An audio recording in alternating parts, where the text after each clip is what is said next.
right. So, just basically want to get today started. Thank you for joining us today. We finally on YouTube Live, so you can check us out there. I'm in Facebook jail, so I'm unable to put anything on there. I'm here with my co-host. And Kid Nice will be dropping by, even though he has a show earlier. And then we're going to have OG and he's going to be stopping by as well.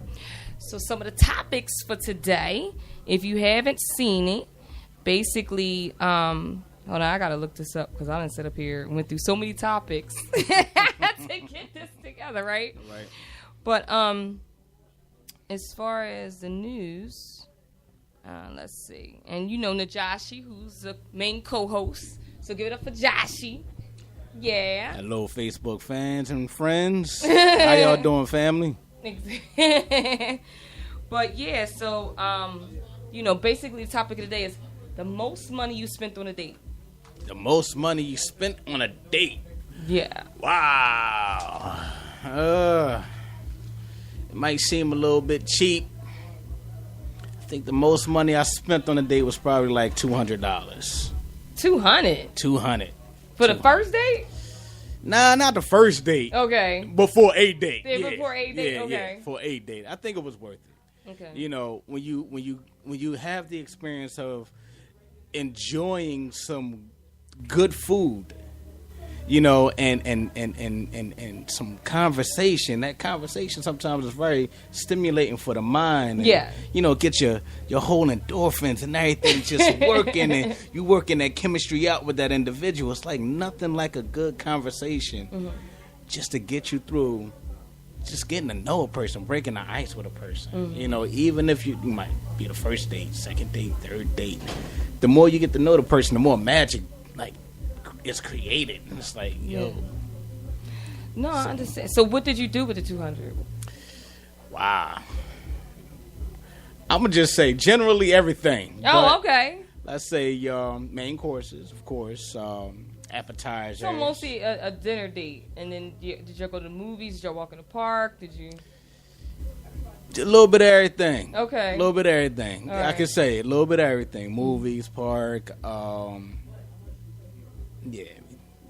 No, I got you. Yeah. So who was it for, though? Undisclosed. What? Undisclosed? Like, I'm sure this probably happened a minute ago. It wasn't like last week, was it? Was it? No. Okay. All right. Like somebody you ain't talking to no more. You ain't trying to put them out there like that. Nah. Okay. It was a side joint. You was trying to make it feel special because you couldn't, be with her on the holiday. At the time I had it was, All right, sorry. I was like, I'm saying, balling in my pocket. I'm good. I'm comfy. I'm happy. Yeah. I worked for it. I got it. And now I'm doing what I do with it. No, I got you. Well, the most I ever spent was like, because, every now and then you got to do something special. And sometimes I just want, like, some company or whatever. But it just depends. And then, honestly, like, I don't know. Because then a date or party or something. I don't know. But probably around maybe about 400. But it was what I wanted, though. It was kind of like, you know what I mean? I just wanted to do it. And then I was like, come with me. So it wasn't even really, I don't even say it was a date, I guess. Right. But I guess it was a date because he liked me or something. Yeah. So, and I was like, well, I enjoy your company, so I want to go here. And it's like, whatever. You know what I mean? Okay. So it was like, dinner, date, drinking. By the time the Uber, he drove down. I Ubered or whatever. Right. But, yeah, so I guess about that. But it was, whatever. That sounded like it was recent because Uber is kind of new. Well, yeah, it was, but like I said, but then it's always like an exchange anyway, because like then he, it was kind of like one day, but he had already taken me out a couple times, so it wasn't like, you know what I'm saying? Yeah. But it was, kind of a pay it forward or I think Okay. I don't know. Okay. You know what I mean? Yeah. I can dig it. Cause so that was pretty cool. That's awesome. That's awesome. But did you see this, though? Prince family sues hospital that treated first opioid overdose. No, this is like the first time I'm hearing about it. Yeah, no, that was like crazy. I was like, and the thing about these major mega stars, it's like they're going to be basically in lawsuits for like years. Yeah. I mean, look at MJ. I think that they're going back and forth to court like constantly. Yeah. You know what I mean? Yeah. And so I think it's crazy. But basically, since it's a short blurb, I'll read it.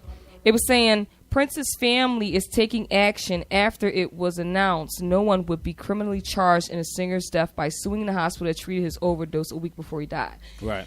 Now, this is also the other thing, too. It's like they always looking to bring somebody down. Like you have to let the star take ownership for that, too. Yeah. You know what I'm saying? Yeah. Now, there were, like, you know, with MJ, because it's like this.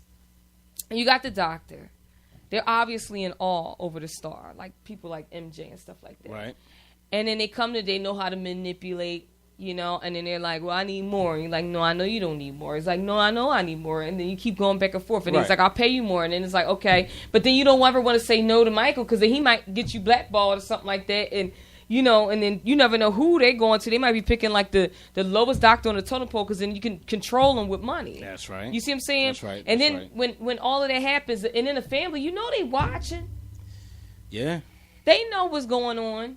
But then it's like now he's dead. Now you want to blame it on somebody and take somebody else's like career and everything away because y'all don't want to take ownership of the fact that y'all probably wasn't even trying to do no intervention the whole time. Well, a lot of like honestly, I'm gonna just say before we even like take it any further, I'm gonna say that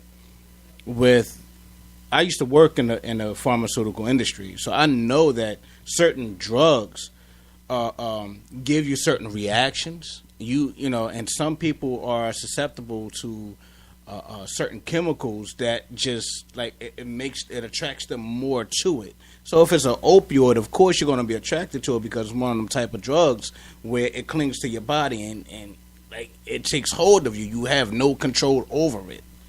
If they're talking about it being an opioid, then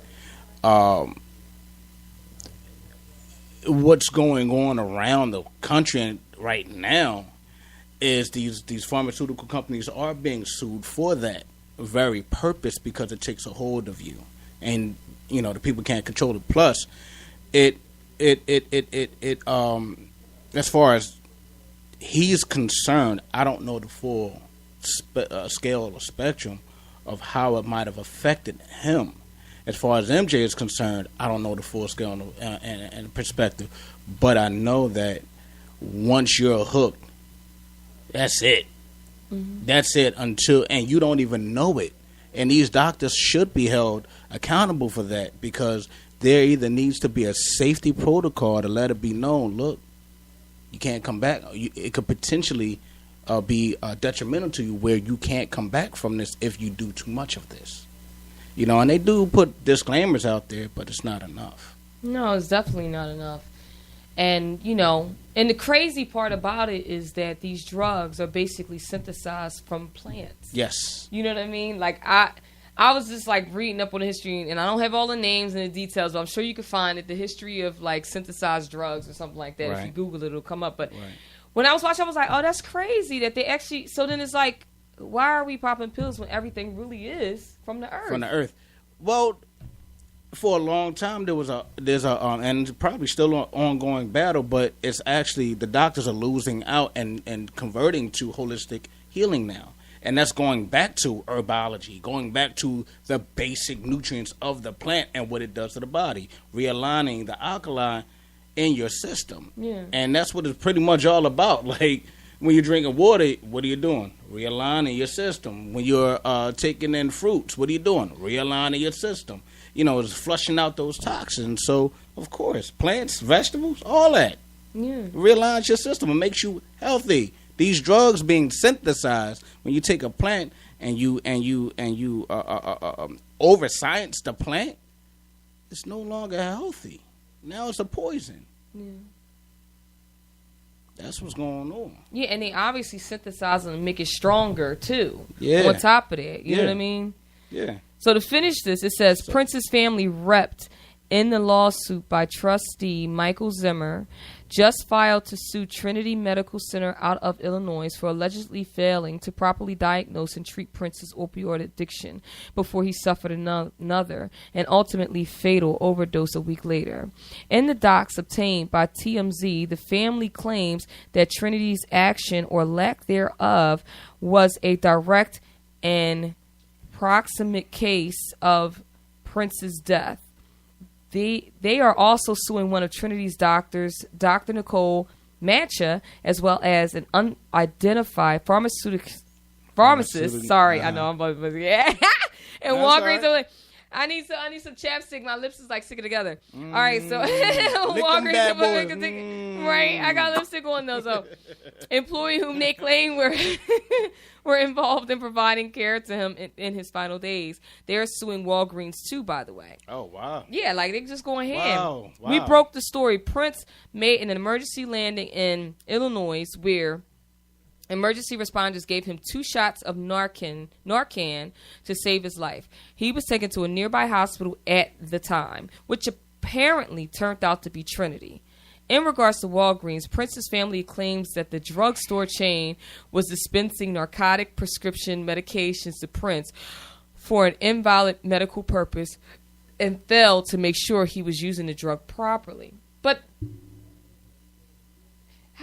the pharmacist only gives you what the doctor prescribed. Like, to some degree, they do have to sign off on it, especially for prescriptions that are not over the counter. That you need a signature, something like that. You need a signature. Yeah. So, yeah, it would be right. The doctors have fought for this. Mm-hmm. Not just the doctor, but like whoever gave him 2 shots.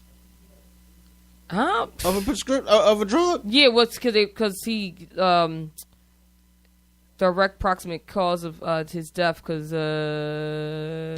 had an emergency response. Yeah, they gave him 2 shots of Narcan to save his life. But see, then I guess after that he had to be on pain medication. Not named in the lawsuit, Dr. Michael Schulenberg, who investigators say prescribed Prince Percocet through his bodyguard, Kurt Johnson, serving as a proxy. Schulenberg settled with the feds over that violation for a $30,000 fine. Video of Prince at Dr. Schulenberg's office was released last week, as was an entire trove of evidence acquired in his death investigation. I don't know. I always think it definitely is always tragic to lose somebody that has touched the world as much as they have. Yes. But at the end of the day, it's like you're doing drugs too. Like, but you know what? That's and even though he's addicted, like, but that's almost defamation. Like, if you look at it, like, not everybody ain't innocent, but some people do come back. After realizing, I'm doing harm to myself, you know what? I need to get out of this situation. I'm coming back, and as far as I know, mm-hmm. the last things I know about Prince is that he was, like, giving back to his spirituality. He was going back to becoming more of a holistic individual. Uh-huh. So, that's already a contradiction right there. Yeah. Your whole lifestyle has changed for the betterment of you and whoever you affect around you. But then you got mainstream America coming at you at all different angles and hitting you up in areas that they should know better, that I know they do know better. But what do? They try to sweep it up under the rug and still hit you with that same thing. Mm-hmm. And don't care whether or not you live or die. They make more money off of you dead than you are alive. Yeah. But sad truth. Yeah, but I don't know. And God rest his soul, Dick. Wow.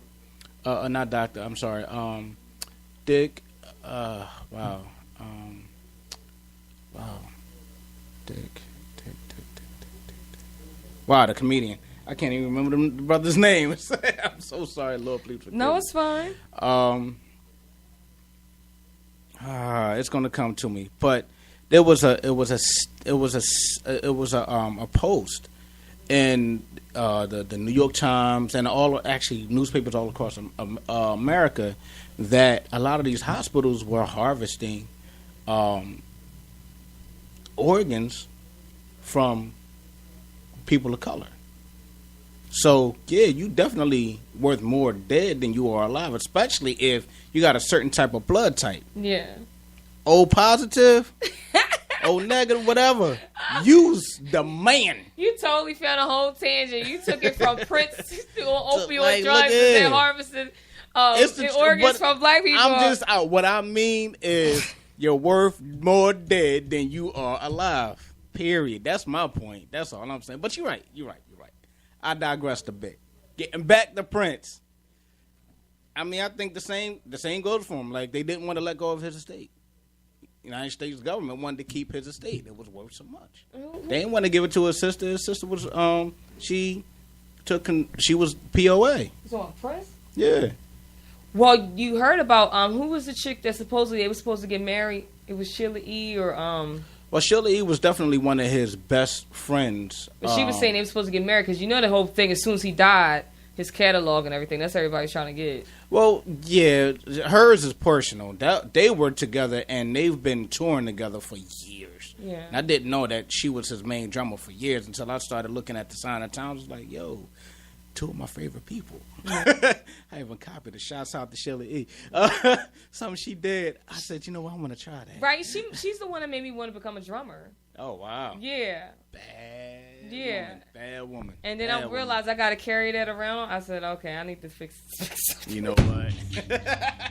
Hey, once you get into it's a workout. Once you get used to it, it's a workout.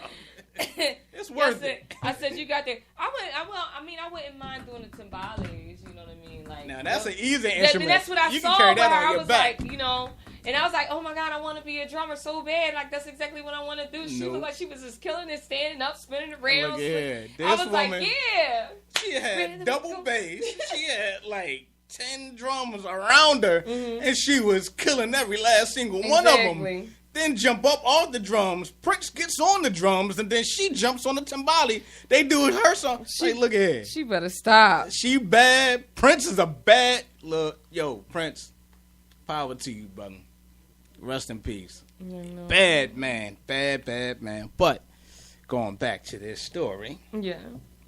I mean, hey, I wish the family nothing but luck and success because I'm actually currently my family is undergoing something similar, dealing with the misappropriation and the intentional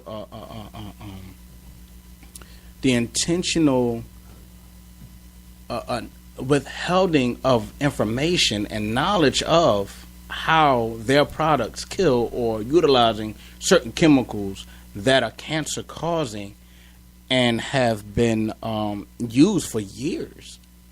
And people have been developing all types of cancers from it. From like mesothelioma to like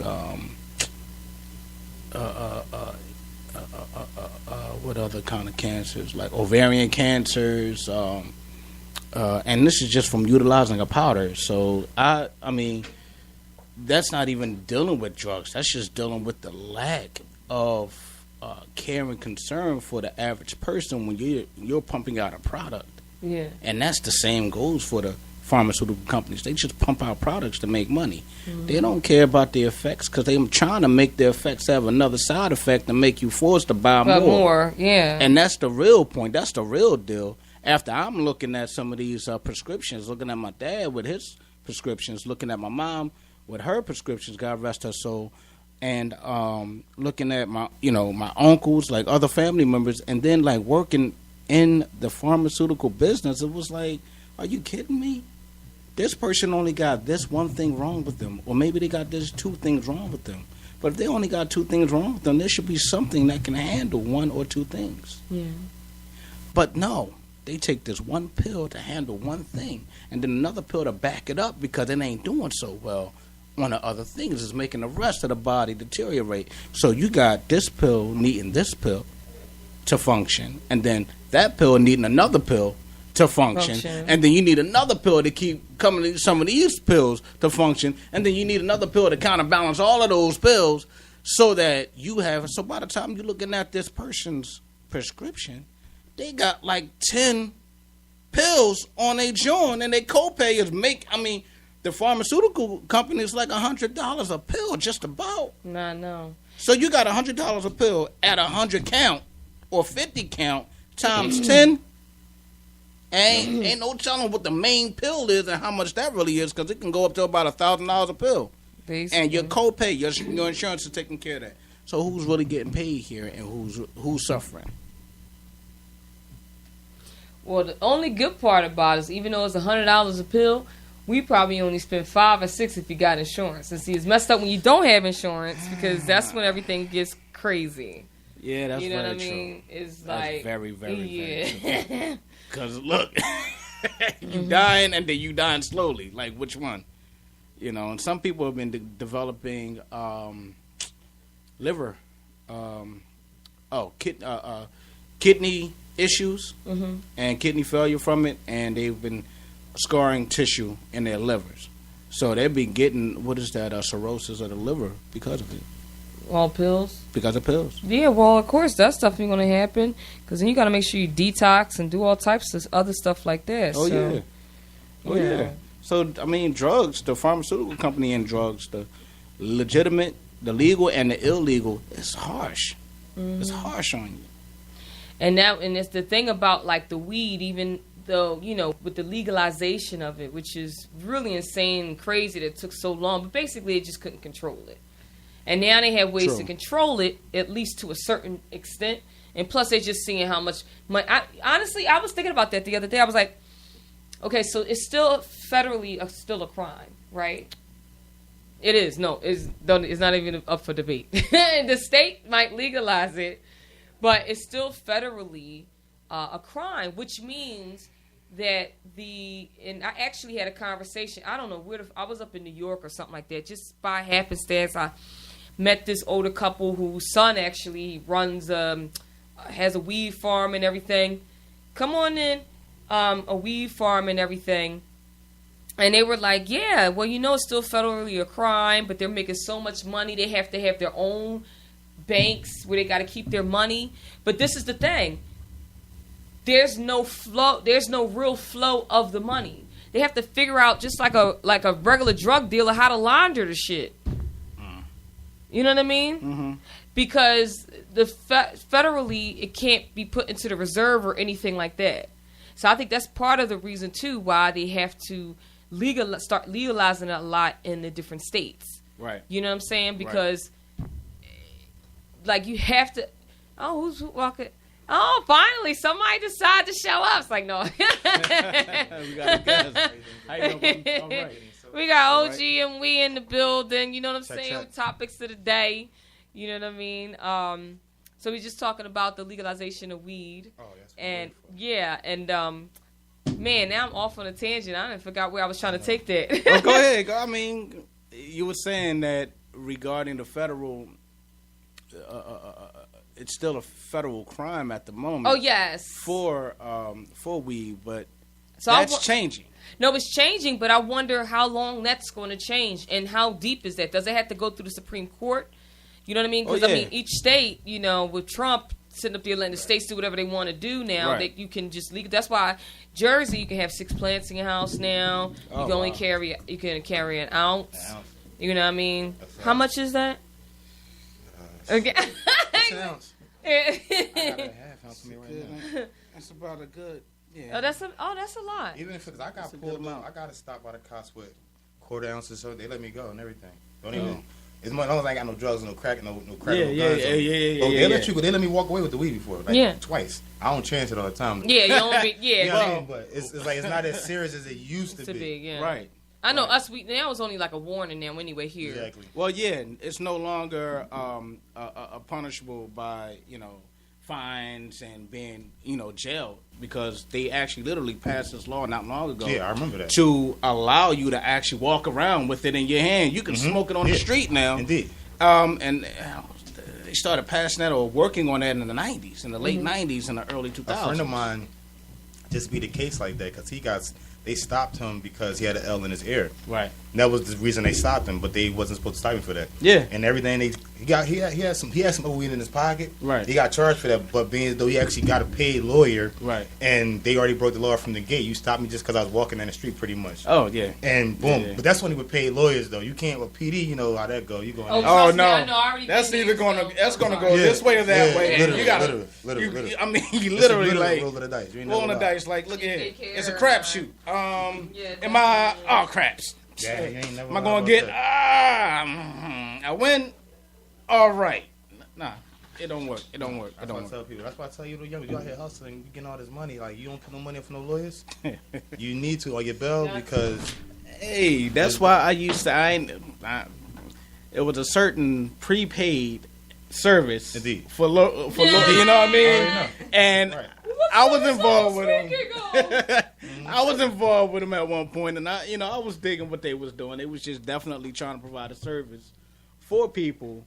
And if you couldn't afford a lawyer, you at least got one on pro bono. You could just, because your services are already going forward. But I don't know how that works. But I think as far as the weed go, personally, what I think is going to happen is they're going to legalize the weed, but at the same time, they're going to legalize the weed. They're going to be fucking us in the back door, but some type of something we don't know. Because us, like me personally, I'm a person that's looking forward for the weed to get legalized because I smoke weed on Congress. Right. So when I see that, I'm like, oh, that's dope. But it's going to be some other BS that's on the back end that's not going to find that we going to find out about like 2 or 3 years from now.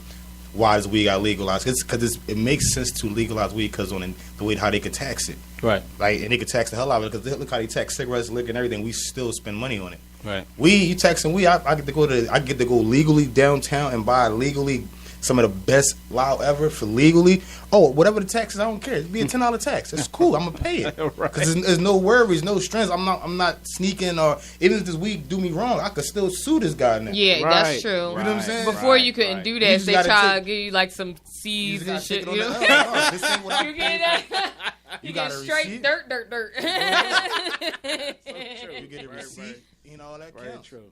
So that's the gift, and the guy said the gift is like it will. I think it will if they do what they're supposed to be doing with the extra money that will come from it. It will be a better American, but this is America, which you already know they're not going to do what they're supposed to do with it. It's because it's always a long game with this stuff. Now, mind you, listen, this was in like 2016 where they said if you have a medicinal marijuana card, the 9th U.S. Circuit Court of Appeals said that you can't buy a gun. You know what I mean? I never heard that part. Well, yeah, that's in Nevada.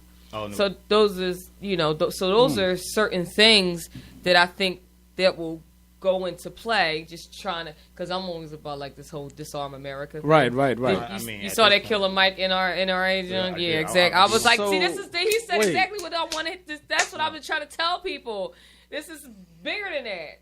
That's why you don't want to be marked as mentally ill. You don't. Even in Pennsylvania, they're doing like domestic. Now you have to turn in your gun, whereas before, if it was just a restraining order, you didn't have to turn your gun in. But if you had got a charge now, they're trying to push that through. It's not through yet, but the way stuff been going, some shit some things got to change. Yeah, that just a lot of it got to change. Compared even with I was watching something not too long ago. I'm going like, damn, we grew up watching this type of stuff. Like when they talk about that rape culture, like we really grew up in that culture. Like we really watched. And we thought, and I would laugh at some of the stuff too. But like, some of the shit is not cool. Like, yeah, I'm grown. Like, damn, that's not cool. Yeah, like I was telling we watching me and my son. Pepe Le Pew is not cool. But that's how it was. Remember the construction workers when they used to do all of that. Okay. That was crazy. Time. You can do this. All right. Oh. So make it a little easier for you. So you're sitting there holding it. You want that one? Okay. Well, yeah, it's different times. And, like, we got to, because I look at it as, like, I got kids. I got daughters and sons. So I'm just trying to get them prepared for life. But there's no preparing for this. Mm-hmm. There's no preparing for this. But, also with that as well, which was pretty, no problem.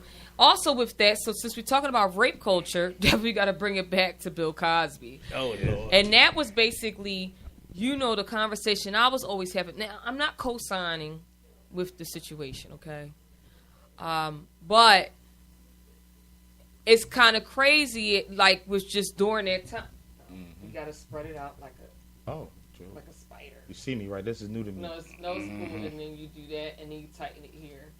You know what? I gotta I'm trying to set OG and we up for those that's listening. I gotta give me one of those. That's you can move the legs. You got to move the legs. Just move the legs. Oh no, I'm just more amazed at the situation now. Okay. Technology. That's what it do to you. I still get excited by technology. Like you go to my house, I got Alexas everywhere. I have a whole lot of conversations with this lady, yo. Like, we did it. Oh, wow. Like, no, it's awesome. I love it. Yeah. It's not like it. Like, technology. One of those. I haven't learned how to use it. Like, when I first heard about Bluetooth, yo, Bluetooth, a Bluetooth speaker, like, dog, that was the best thing, yo, bro, ever. It's going to when you driving and you got Bluetooth in your ear, it's like, yo you ain't got to worry about anybody in the car being uncomfortable about what you listening to. You could just rock out and be on your charge. Exactly. H, what's up? Boom. Boom. Speaking on it, John. You got you. But going back. But yeah, but with Bill Cosby and everything, I'm not really co-signing it, but all of this stuff coming up, it was a different time. I mean, drugs was kind of new, and free love, 60s, 70s. So I think, and also you have to understand, like, people don't understand how powerful Bill Cosby was at a time when things were so segregated. Yes. And just, you he weren't waves. seeing. Exactly. And it was like crazy. So, everybody always had a vice, you know what I mean? But do I think it started out as malicious? No. I just think it was around, and then chicks got easier. Then you realize now, okay, I give her that. Now it's easier. You know what I'm saying? Okay.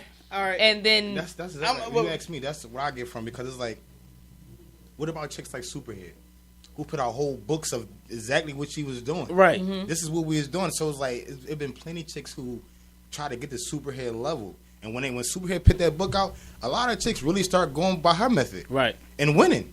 And if you look at the age that we in them, that's really the main method. Right. I sad to say, but you got a horror when they get way more popular than somebody that's actually compared to you. You don't do what most people do. But compared to somebody who's showing their ass on the gram every single day, you see the clip. I do be twerking, so you ain't see my twerk. You know what sometimes check it on Instagram. Person saying PERSAA it's just different times.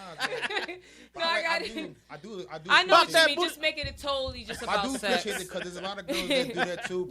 But at the same time, while they're showing it, they are giving out a message and give you some type of positivity with it. It's all about drawing. It's a chick I know. She'll draw you in with the picture.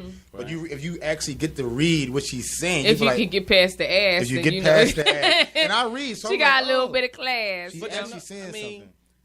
The way the culture was back then, during that time, during the entertainment system, business, during the 80s, 70s, and the 80s, they was definitely getting it in. Like, yo, you know what? You want to be down?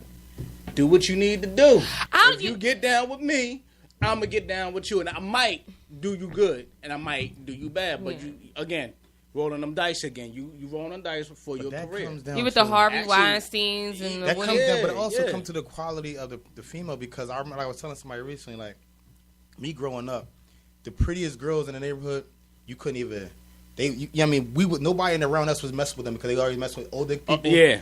But nowadays, somebody with money, they was going after the same mentality. But nowadays, the prettiest girls now, that is super easy. Super easy, because they just tell you, I need a check. Oh, all right. Most niggas pay the check. And I'd be like, I got daughters. I could never do that. But it's like, but it'd be so many people. It's like, dog, you understand? But like, before your daughters, you was. Yeah. I'm like, I know. No, I know that. I can't pay. I want to know you enjoy me for real. I don't like that paying for shit, because I want to know you not. I want to know you really enjoying my loving. Right. Don't make me know. I'm not paying for nothing. And you don't have your glasses on today either. I know. I be to listen. My wife heard that she gonna kill me. No, I post shout to out always to the marriage. Right. You're right. I'm supposed to keep them on, but like I'm not used to that. I'm good. I'm like another year or two. I might really get used to. So you really need them, or you was just? I don't really need them. Just that I'm getting older and like certain shit from like far. Yeah. It be used to I could see clear. Now it's a little blurry. So right. Just catch it before it starts, because it's coming. No, it happens. But you know what? Going back to these celebrities and these issues, I mean, if you look at, like, for example, a lot of people were. I know y'all remember when they was attacking Mike about some of his eclectic tastes in. Michael Jackson. Okay. I'm sorry, MJ. I'm sorry, my bad.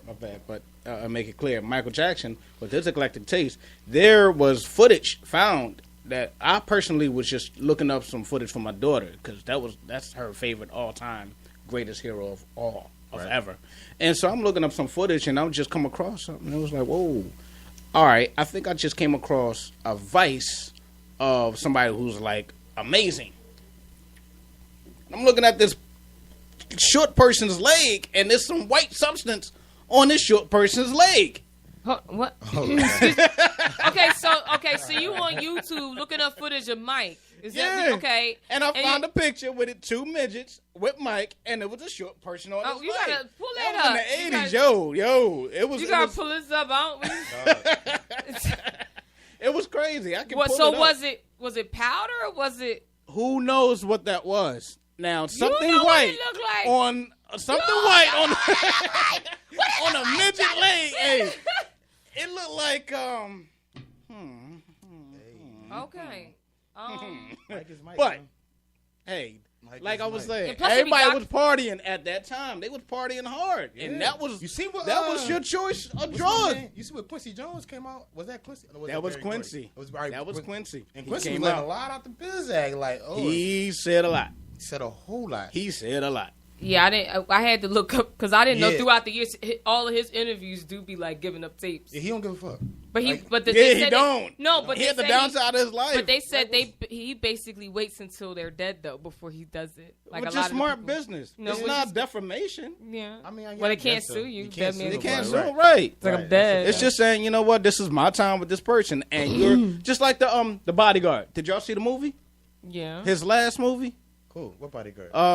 The Bodyguard released a movie about his last time or Mike's last time with his kids. No, I definitely. No, I didn't see. I thought you man. meant. I thought you meant the Bodyguard by Whitney. Yeah, No. not. So what? No. You talk about the Bodyguard that used to bodyguard Michael Jackson? Yeah. Yep. Okay, no, I didn't see Yep. that. Oh man, it revealed a lot in regards to like. Wow, I just lost my train of thought. Sorry, guys. But that you just got to see it. It's like Bodyguard. is it Return to Neverland or something like that, or So he was Finding Neverland. Finding I Neverland. feel like I've seen that. That sounds for that. So then, what was he talking about? Like, It was basically he was. Wow. The movie just like I got a flash of the movie and it's like I'm about to tell you the whole movie and I don't want to do that. So tell I'm me. I trying don't to- care. We just talking. Where is that? I still can watch it. It You was know what I mean? it was on. I think they released it off of Lifetime, so you might be able to like either look it up with Hulu Okay. or. Well, yeah, I'll look that up. But I'm watching. Are you watching the murder case of Tupac and Biggie Shakur? The unsolved. Yeah. It's so didn't crazy. I see had it the yet. conversation about the other day, like, cause a lot. I mean, like me personally, like I'm a Pac fan. So I don't watch damn near every Dang it. documentary it is to watch. So as I'm watching this show, I'm looking like, oh, they adding different shit in here. I'm seeing what they adding different. I'm like, damn. What they adding different? All right, it's one scene I'm gonna show you. When Pac, if you watch, you remember when Pac got shot in the elevator? Yeah, and then he walked up and said, "Like, where my money?" Yeah, clearly that never happened.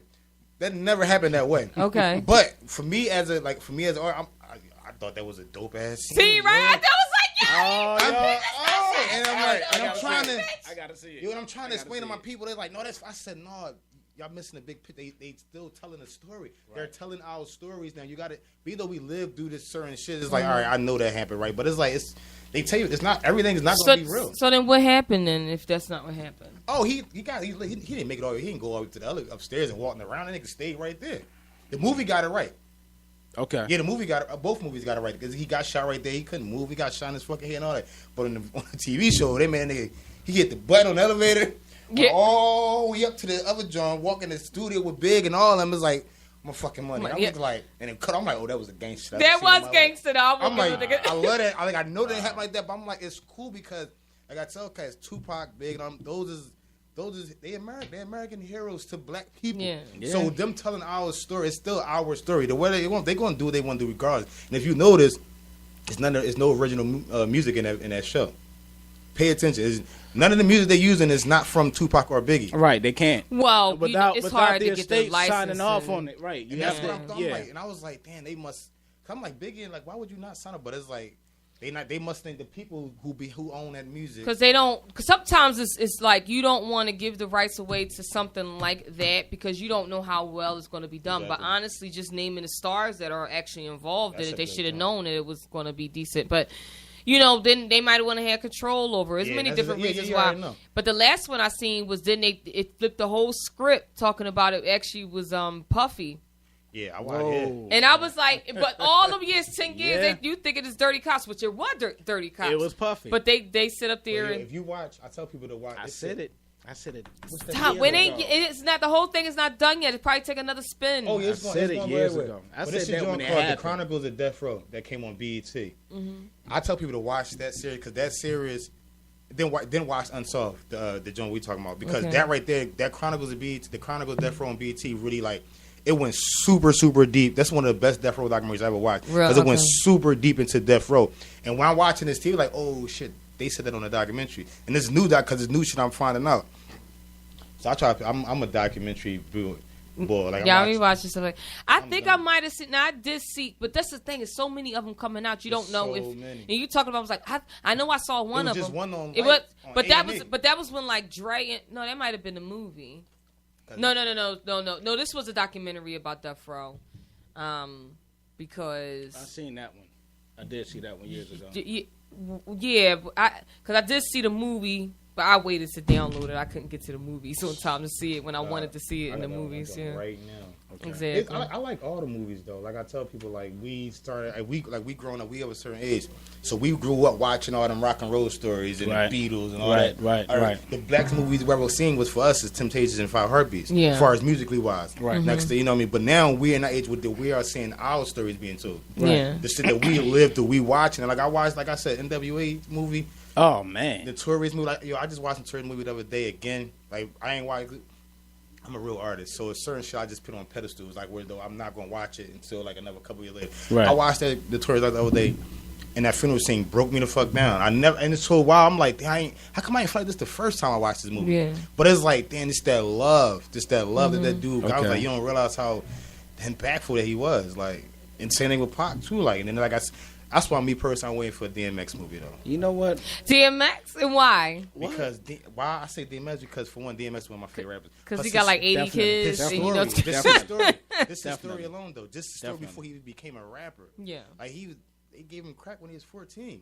And he been turned out he's still turned out to this day from that one from his homies not knowing what he was doing. That fucked his whole life up. And that might have made him so impactful, made him so original, but I did watch, I was watching an interview of his wife, and she was like, I'm so much better than that. She said, I didn't realize how on he was 24/7. Yeah. She's like every day, in the morning, at night, in the bed. Like he was just always on. And then she's like, now I'm just like calm. I'm actually dating somebody that's about me. Like it was just all about him the whole time I was with him.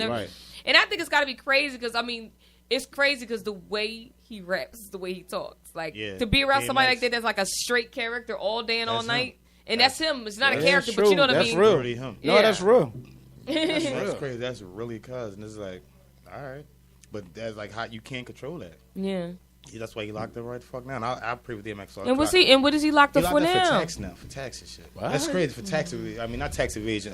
Owing taxes and shit. I'm like, they just gonna DMX cracking rap.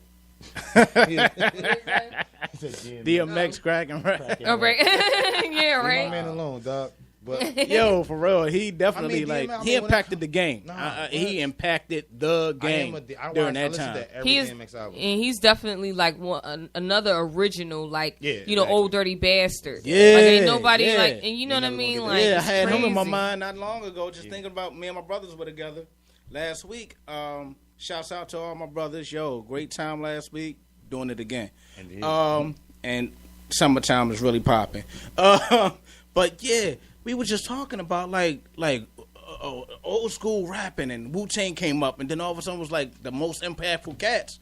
Like you just didn't even know was going through whatever they was going through, their vices or whatever. But ODB was like an impactful dude. Mm-hmm. He was impactful. His style wasn't old school. And you can't even copy that and be. You can't. It was just. Cause you know how you got and nothing against Migos and nothing, but like people could jump on there and still do something. You couldn't try to act like DMX or sound like Old Dirty Bastard. You know what I'm saying? And think that was going to go over well. But then that's when you know rap was like all about being original. When you had just originality, it just came raw. The game because you can't you able to do that nowadays. Mm-hmm. I could come out sounding like Amigos and our Future, and it was a hot song. It's a hot song, and I can't respect that. I can't. I'm a rapper. I still. My brother be like, yo, my brother young, but he live in Atlanta. He's like, yo, why you keep putting all this content in your hooks? I'm like, what the fuck you mean? Like, no, just say one word, say it over and over again. I'm like, what? I can't do that shit. But man. You know what? I can't do that. It's just the way I rap. I'm from an era, bro. And I'm with you because I'm there too. Because I'm all about lyricism. That's the way I grew up. But that's how we are in the North. The South learned how to capitalize off of lyricism. Yeah. Not even so much lyricism. It's just like ride that beat. Exactly. You got this 808 going boom, boom, boom, boom, boom. Boom, and it's just, and you got the trap just going. Yeah. You're already in a trance. Mm-hmm. I'm a drummer, and I'm a lyricist. So when it comes down to it, when you got a hypnotized situation, you could say, "Smack that, smack that, smack that," and everybody just be saying it, riding along with you. Smack that, oh, smack that, and they'll fill in the blanks for you, and you're a millionaire right there just because of smack that. And that's your whole joint. We watch it every single day. That's your whole song. This shit happen. We that's watch your it. Album. And we like I told people, I thought I was a Migos fan. Like, you know what I do? I got boys. My oldest boy is 14. Okay. And he when he listen to these new kids, I just gotta tell him where it comes from. Like, friend, like I'm a Migos fan. Like, I'm not a Migos fan. I like some songs, but that's the one I could deal with. Right. So my son, like, he likes Tekashi 6ix9ine. I'm like. Listen, do you? Because I can't. That's one thing I'm not gonna do is just try to hide music from my boy. Right. Get the music, but I want you to know where this shit come from. I'm like, this shit Tekashi 6ix9ine sounds like somebody I grew up with. He's like, who? I'm like, this nigga he sound like Onyx. He said, who? I'm like, so I had to take him. Right. But see, at least you could teach him because not to be like that, but and I don't really know the Migos and stuff, but a lot of the young rappers they don't know anybody before them. No, they don't. They don't know. And that's kind of sad. And that's one thing. That's my job. Like, I do this, so it's like I'm not gonna have my kids running around saying some of the dumbest shit ever without knowing who the greatest one is. At least you can listen to your music. Do you? Because my son put me on Jonah Lucas. My 10-year-old put me on Jonah Lucas, and it's like, oh, you found this by yourself? I'm doing my job then, because he's not a regular, he's not a new rapper. He actually can rap and he spit and he got content. But my baby boy put me on that shit. So right. So I know what I'm doing is something right though. But you do have those who are being content and conscious, and you got those that are being financially they are rather more focused on their financial security than being able to impact people on a positive level. But then you got cats that are being successful at throwing out conscious rapping, like who is it? Is that Lupe Fiasco? Yeah, Lupe had a good run. Lupe, J. Kendrick Cole Lamar, J. Cole changed the game. I heard. I just seen some shit on the line that he just did 54 streams or some shit today. I don't even. I didn't get a chance to really look at it. I wasn't even watching. J. Cole just dropped something today or yesterday and just broke the shit again. J. Cole just. Now, he one of them artists that's never going to come around again. Right. Because he has a core fan base who loves this shit. He got a Beyonce type following. Right. Real shit. People think I'm like, no, like, he drops albums by himself, no features, none of that shit. And every album he put out, since day one, been platinum plus. Right. And he's getting everything. And he rap about what he want to rap about. He don't put no party songs out. Right. He just do his music. Seem like a Nipsey Hussle. I'm rocking with Nipsey Hussle right now. Okay. Nipsey got a lot of good music. And it's like, it take me back to the old West Coast, like the Snoop and the. Like, I'm from, we from the Doggy Style era and all that type. Right. And that's what he give me. Like, ain't too many rappers doing that shit to me right now. I mean, as far as mainstream cats, though. But, like, Nipsey is our fucks with heavy right now. And Jonah Lucas. Well, since we're talking about artists, and you are an artist, I guess we can talk a little bit about what you got going on and what you're about. Obviously, you just told us a little bit that, you teaching your kids about the art and the history of it, so that they're not just one lane artists. You know what I mean? Are your son? How many kids do you have? I got 5. Oh, you got 5. Oh yeah, they did tell me that. I was like, yeah, yes. he got to try. God bless. You know what I mean? When do you want time to rap? I'm one and done, son. One and done, son. I might get a son, maybe. That was the plan for me. That was my plan. But no, what it is like what I'm doing when I'm back into it now is like I'm dropping my single Body, because that's the one that everybody gravitates to. But what I've been doing lately, I'm about to drop a tape called OG Talk, where it's it's pretty much gonna be freestyles until the real OGs Never Die project come out. But but I call it OG Talk because I'm going to just drop my jewels every time, even whether it be from coming out of my mouth, right, or whether it be a little skit from something we know or whatever. But as long as it is dropping some type of knowledge on whoever the listener is, right, and that's my main thing. So I just been anything that's popping, I just been trying to knock it out, and just get the ball rolling. And then drop the project. And I'm about to drop a couple of videos. The Body video finally done. Everybody be waiting for that. Okay. And so, I'm just working. Just working. I wrote a script. So I'm trying to get this TV show off the ground. But, I just want to get all the pieces together, though. Mm-hmm. I just don't want to rush. Because, that's what most of us do. We just rush. Mm-hmm. We rush. And then it look half-assed. Especially when you talk about stuff such as movies and TV shows and original music. Yeah. You don't gotta rush that shit. Take your time, do that shit right. The people who are actually waiting for it is going to appreciate it. Right. That's what made me get back to me, because every time I feel like I'm not being appreciated in music, because as being an artist, we had this shit that had you plenty of nights in the crib, depressed and shit. Oh yeah, you know what I'm saying? Every single time, it really rap shit in Philly really make you question why are you doing this, but then. The answer's got to be, I'm doing this from because I love this. From the heart. I love this. And I love what the feedback that people give me when I'm delivering for them. Exactly. And I keep getting pulled back in. It's like, I guess, you can't leave it alone. It's in your bones. It's in your bones. That's what we that's do. Your calling. I've been doing this since I was 8. I told you, I've been performing since I was 8 years old. Right. I'm 35 now. I still love this shit. Right. There's days I hate it. Right. But every time as soon as I hear a night, be like, I'm about to write to it's just muscle memory, bro. Yeah, you can never forget. I fell off for a whole 2 years. I'm done with it. I'm not even fucking around with it. Somebody came to my house, played the beat. I'm like, that shit hot. Then I just I couldn't rap. When I promise you, I couldn't rap. Before that young man came to my crib, right? Shout out my man Zaboo. Before he came to my house, I couldn't write no raps or nothing. He came to my house, it's just his vibe, whatever it was, and shit just started flowing. I've been on my road ever since. Shout out to Lil, my brother. He's the same way. He's a hip hop head. Right. Now, honestly, back in the day, we was rocking it. We was getting it. My whole family, we was just all just writing. You know Jackson 5. For real. Like sisters, brothers, like cousins. Everybody was Muhammad getting it. 5. I can't even say your whole name. I'm sorry. But my brother Lil just took it to another level. I mean, he attached his whole essence in it and attacked every level of hip-hop. He's evolved with it. Right. But over time, he just became a family man. And he spent, action at that. But his passion was like just writing. It died. And it was just like, it never died. He just still he was spitting from one of our, a lot of our weaknesses was freestyling. Right. To this day, I'm still struggling with that. I might kick one, and it might sound great, but it's a struggle. But my brother, he adapted to it. He said, that's this is where the love is coming from. He adapted to that. So I definitely feel you in that regard, as far as being able to take your craft and not be discouraged from it so much.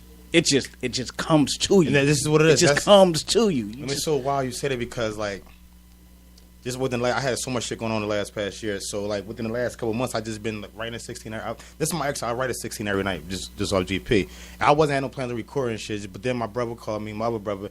Then we brought the whole studio to my house. Oh. So we just been knocking. So I'm like, damn, the vibes. Yeah. I told you, I'm writing because this is what we do. Mm-hmm. I'm not really writing to pitch out because I got so much real life shit going on, but just how everything is coming into place by just being patient and waiting, and everything rolling out. The music is coming out crazy.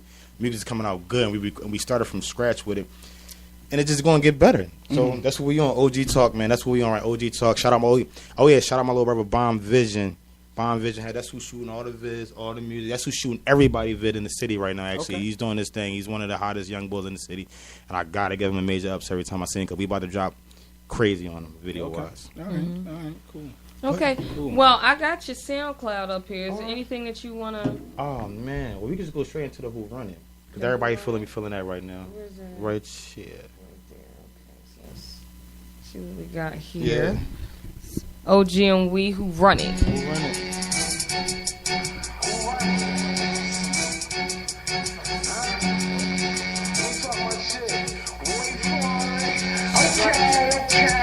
Never been scared type. 4 pound of you motherfuckers care right. Good boy, I'm more like the bear type. Plates up, get dumped at the red light. Then we tap in your pockets, the red light. Then we running through the red light.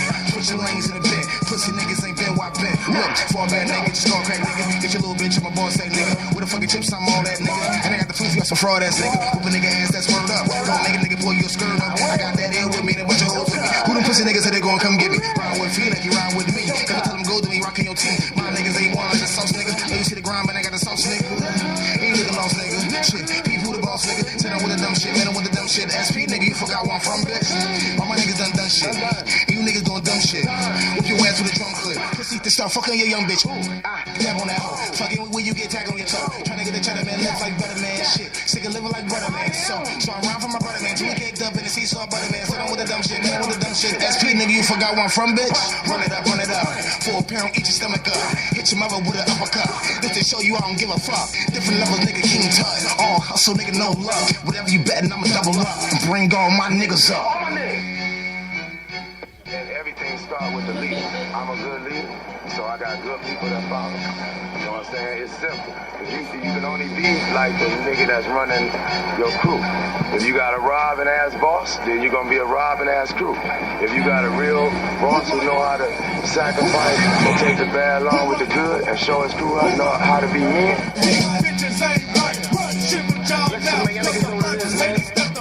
Back on my shit. Talk on my shit. OG talk all day, man. Who run it? I paid on my thing. Y'all niggas know what it is. Check the archives, nigga. Ain't one since day one. Can't shit. Cause the first hater. Not a problem. Like some of these dudes out here, that's the vibe of that. Like that's why I said like I'm gonna always. That's why I call OG talk. Cause I always wanna have like that was Big Meech on that. Okay. I'm gonna always try to find somebody who actually got some type of impact and like music or movies or something that we all can relate to. Right. But try to find the best, best couple seconds of just talking OG talk. Okay. Real knowledge, and you take it how you want it. Yeah. Okay. Yeah. That's necessary though. That's a fact. That's necessary, especially for the next generation, because they're very strong and impactful, but they don't know how strong they are just yet, because this technology has them free and fearless. So if they don't find the information, they're gonna find it somehow. They're gonna contradict it somehow. They're gonna find a real answer. That's a fact. You know That's what I'm saying? Pure Oh, unless they looking up certain people or whatever. Remember the time you said you had your daughter looking up somebody and she couldn't find? My daughter. Shout out to my baby, although. Yeah. Miss you, baby. Yeah, I had her looking up some information and the internet shut down. She was like, I couldn't find it, Dad, but I found this. And it was a report that I had her doing. My dad also had her doing, and it was like what she found was awesome, but she couldn't find enough information that she needed because they shut it down on her. Yeah, and they can do that. They don't want you to know the truth. They do that. No, that's a fact. Mm-hmm. That's why you gotta find it. Yeah. When you get too deep, you'll know you're getting too deep. Exactly. Like, prime example. Exactly. If anybody got that inbox with the Donald Trump supposedly the food meals, nobody got them inboxes. No. What was it again? Because if I see it and look like a whole, I just ignore it. Yeah, it was supposed to have been like the food. Even that Zuckerberg thing they sitting up there sending around. I'm like, can y'all just look? I don't know what you're talking about. Yeah, it's talking about it's gonna get. And somebody made a video. The new technology you can make the. So say I shoot a video of you. Right. Then I can. It's some technology where I can act. If I sound like you, I can talk. Yeah, and change your whole mouth and stuff. So somebody basically they assume they take your picture. That shit crazy. Or they'll find a picture of you on like the internet, but they'll have like a blue screen, and that blue screen is connected to their computer. So they'll take the likeness of you and put it on my face, and I'm talking. Yeah. And it's your face moving. So it's like the on the computer, like the Snapchat shit, just for more realer. Well, I guess so. Like with the face swapping shit or whatever. Yeah, but how they do it, it really, like the best one I ever seen was the one with George Bush, and he was talking, and literally you could not tell, and they had side by side with the guy changing. He would only chime in and change certain things. Yeah. You know, and then it would change his voice because it was a little bit of a delay. Right. And change his mouth and everything. But you would never know unless you were a technology person. Yeah, that's why I said that's so scary. It's dumb scary, yo. Yeah, it is. That's dumb because the thing why I say that is super serious because I always go back to I try to put anybody and everybody on it, but the Khalid Broward story situation, like in the hood, shit like that. Oh, people think they don't fuck with us in the hood. They know they do fuck with shit. They do. It is certain agendas out for certain people. Like that Khalid Broward shit. I try to tell my son about this shit as much. Like, you cannot get caught up out here, bro. You get caught up out here, and I can't get you out of the situation. You just gonna be in the mix. Like, you can't play. Like, you tell me like they got more tricks to fuck with us. It's scary. Yeah, it's scary. Yeah, I tell people that's the most scariest thing I ever. I'm like, this is more raising my kids is more scary than a fucking gun in my face. Like that's the facts because I don't know. I could tell my boys whatever, and they gonna go out and do what they gonna do. Same thing with my girls. They gonna do what they want to do. But all I can do is install as much as I can. But it's scary as shit because you don't know what it was scary for us. You can't even believe your eyes no more. You know what though? Here's what I learned that has been effective over the years, and I can say it's definitely been effective with my generation and my family. Is those seeds that you drop, right? Just sit back and watch. This is what my dad was doing. Sit back and watch them Jones grow. Because as soon as they get into some kind of situation, right? Whatever that situation, they gonna remember something that's gonna get them out of that situation. I know what we do. I've done it. I know exactly what you mean. You know what I'm saying? It's gonna be like, you know what? Pop said, "Oh, whoa, wait, hold up. They tripping. Let me go ahead and sidestep that situation." Or somebody trying to manipulate. Hey, baby girl, nah, dog. My dad ain't. Nah, I learned better than that. Man. I already know what you here for, and what we not gonna do wrong. Curtail that. I'm gonna bid you a peace and blessings. And that's all you can hope for. Yeah, that's all because I'm like we got it. That's the scary part is like because we all been in that position before. Like my oldest is 14 and he out here doing this one too. But it's like I'm trying to put him on like, bro, you ain't doing nothing new, my nigga. And it's like as I'm saying shit like that. I'm hearing my aunt said or my uncle said to me like, and I ain't hearing no when they was saying it to me. Yeah. So it's like, you gonna have to figure it out. I can tell you as much as I can, but I know with the mode you on said, son, you just like me. I know exactly what you lying, bro. You're just like your father. That's a fact. Look, but you turn. See, it's funny. When we kids, we don't even realize how much of a parent we are like our parents. You know what I mean? So when we become a parent, it's like, okay, well. Now we looking at our kids make the same mistakes that we made when we become our parents. And then watch them go through theirs with their kids. And what do? And it's like they turn to us. My sons don't realize who they pop is. Like, I'm that nigga. But they don't care about that. They don't care about that. That's why I gotta call my little brother and shit to call your nephew. All facts right. It's like because they not going. It's not going to sound right coming out of my mouth because I'm dad. But it sound right come out of somebody else's mouth. So that's how I roll. That's right. And it's vice versa for my brother, for my nephews. It's like, I'm gonna get him. That's why I take a village. You know what I mean? Literally, it literally takes a village. But the thing about it now, that's not even a game no more. Nobody don't want that. Somebody not too long ago, a little young boy said a couple of crazy cuss words and shit. I end up chasing him down, grabbing him. My folks to tell you, I'm trying to find out who his people is, right? His mom, I'm not even I'm on some parents. I'm a pop. You know what I mean? So I'm like, if my son did what he did, I would want to know. Tell me so I could get in it, so I could get at him. Yeah. I do what I supposed to do my one too. Actually, a couple minutes later, the chick knocking on my door. You put your hands on my son?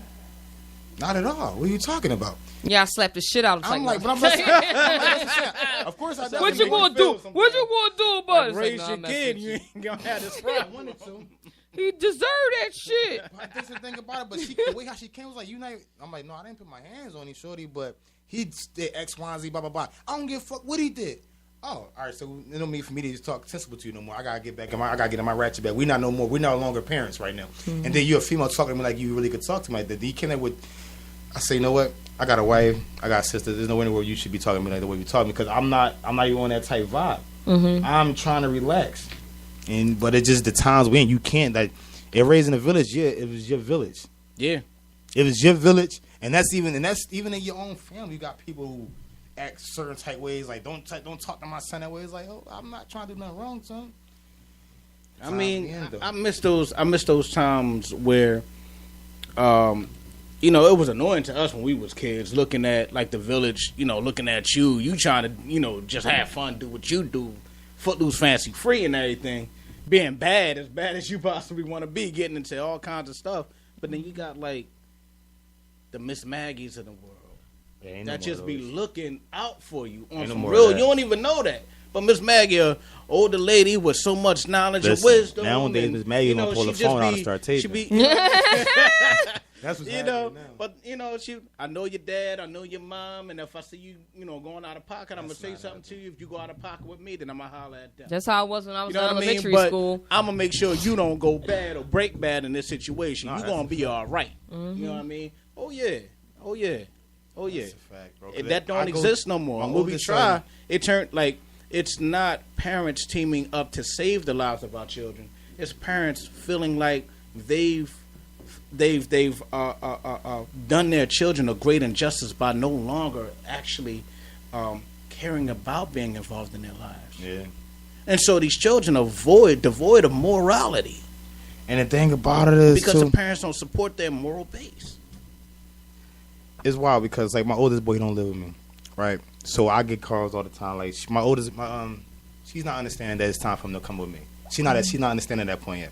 So, damn it, I lost my point of view. Not to be like this. So obviously you don't live together. So. No. My oldest boy, but it's like he acting out right now, and like she'll come like they picking on him at the school. The teachers, I'm like, the teachers is not picking on this nigga. Mm-hmm. Trust me, what I'm trying. But she so hard, you're supposed to ride for your child, no doubt about it. But it's like.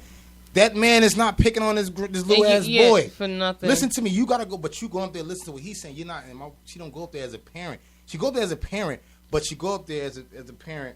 Not rational. I gotta tell him, my baby mom, she left school at 14.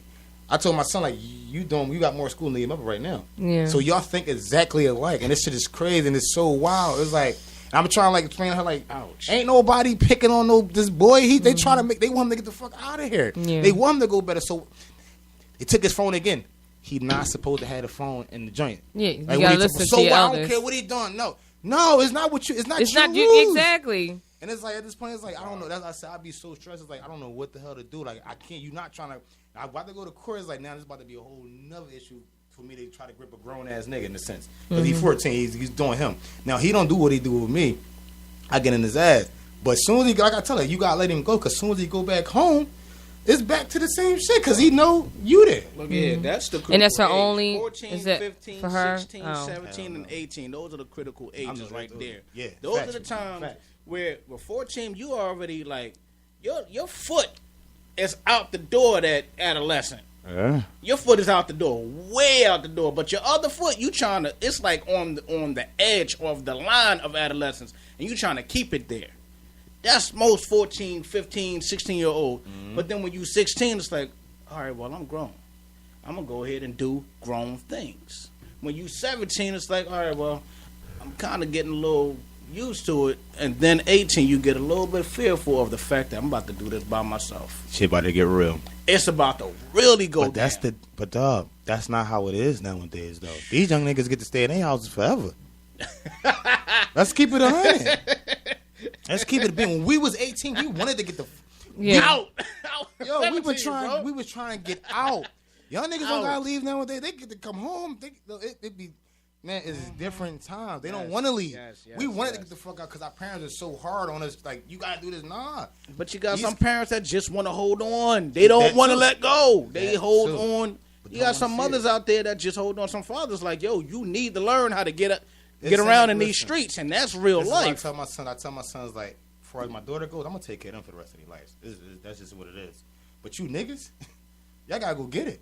Y'all gotta go get it. Yeah. Y'all have to go make money. You have to provide. This is what we do. These ladies, they gonna do what they do because they my daughters. I'm gonna make sure they great. But they gonna never want for nothing not long as I'm on this earth. But y'all gonna have to take my place. This is my plan. I'm building y'all to take my place. If anything should happen to me, you gotta take care of my daughters now. Right. Y'all have to take care and make sure these girls are straight. Right. And that's what we not. That's all I'm trying to do. That's what I'm trying to really start a nonprofit next year. Far as that called the OG Zone. Okay. Cause I do an OG. Well, last year I started my birthday party called the OG's Ball, where everybody, pretty much, we come from hood shit. Everybody don't have suits, don't own suits, none of that type shit. So I tell everybody, come out, get dressed, like really get dressed the fuck up. Don't play around. Only one person didn't get dressed last year. but my plan for next year is to do the OG's Ball and charge like a little ticket, probably like $25, $30 for ticket, open bar or whatever. But just use that money to take some hood niggas, young hood, like street young boys, and take them out to show them different. Because when I was 13, 14, a lady named Miss J, who I love to this day, love to death to this day. Like, she taught me. We from South. We from the streets, from the hood. She took us to Fridays for my first time when I was 16. Me and my man, that shit changed my life. Blew your mind. Like, Fridays. Yo, and I tell people this story all the time because like you don't know what could alter somebody's life. Because it's like all we know is the Chinese stores and the poppy store. Mm-hmm. She took me to Friday and said, get whatever y'all want. We never seen, you gotta understand real shit. We just never seen down, steaks and shit like that. Yeah. Right. Like we've seen them on TV, but like really, I could get whatever I want. How the other half eat. Yeah. And we talking about just Fridays. That's something like. Mm-hmm. But most people, like I said at the time, never been. So that was the best thing to me. Yeah. That was the best thing to me. So it's like, that's what I'm trying to do for my program. My nonprofit, which is like just take some niggas, and I call them niggas because by the time I get to them, I want to be able to talk to them like we are men. I want a little boy. I need somebody that's going through something that need a nigga like me. Because when Ms. J came to my life, I really needed her. Like, really, really. And that, by her coming into my life, changed everything about my life. Because when I lost my job and I was thinking about the street, she always made sure I had money in my pocket. Mm. It'd be the littlest bit, but it's like, all right, I'm not even stressing because I know I could just call her. Even though I got family, but it's like I'm doing my own thing. It's like, but that's what we don't have nowadays. Somebody like that who helped change my life. Who helped me look at shit differently. Big deal. Like, shout out to mentors, instructors, teachers that actually care and make a difference in impacting the lives of these youths that help change their lives and make them feel important in this world, that their minds and their ideas are important, or just their very being is important because they're not understanding the importance of just being them and being loving being them because they don't know what love means. You know what's crazy? I watched two of my favorite people was Jay-Z and Obama, of course, but it's like Jay-Z has said something in one interview. He said, us as black men, like, we walk around where it's so much shit going on with us that we don't talk about. Right. That we do not talk about. So we go out into the world, and then, like, this is where, and we all been through this, where though you walking down the street and you see somebody and they like, what the fuck you looking at, nigga? Right. And it's like, you just automatically, like, then us as you defend. What you talking about? But it's like, you don't know, but the whole twist is like, how Jay-Z put it, like, you don't know where he's coming at the way, he coming at you like that because he think that you see his pain inside what he really going through. Point. So his whole voice is like, what the fuck, what's up? So as us is like, nigga, what's up with you? Like, and it's like, you ain't the only one in pain. We all in pain. Right. Now I tell people I tell people, like, I go to therapy. Like, black men we seen shit black people in general, we seen shit so early that we was not supposed to see or experience early in life. That's right. 14 and 15, 13, seeing dead bodies and crack houses we not supposed to see that shit. Then that shit fuck with us mentally. And that shit goes on to us as grown people. That's right. And nobody seem to want to address that until you in jail or it's too fucking late. Mm-hmm. That's why I say, I'm blessed because I actually have people around me that point certain shit out, and I put myself in a position where though, like, I need a therapist. Right. If I don't get a therapist, I'm a fuck. Cause I tell people every day, like I told my therapist, I said real shit. I tried to do that, but I don't know. Maybe I just had bad thoughts. I was like, y'all, motherfucker, I'd rather just talk to my best friend because you know. That's therapy too. That's the same thing. It's when you talk, it's the very same thing. But I'll get a response back because they kind of really know you to a certain extent. Yeah. So like, they'll try to tell you these situations, But when you're talking to a therapist, it's like, so how do you feel about that? And I'm like, motherfucker, can you just like help me? Like, I just told you the whole situation. Is there any type of direction to a solution? Like, you know what? But see, a lot of therapists and psychologists, they try to help you self-help. Yeah.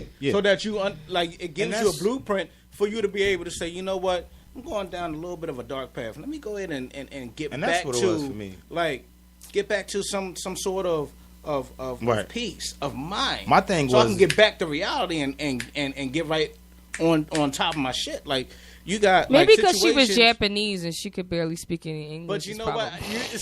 You was about to make me go there.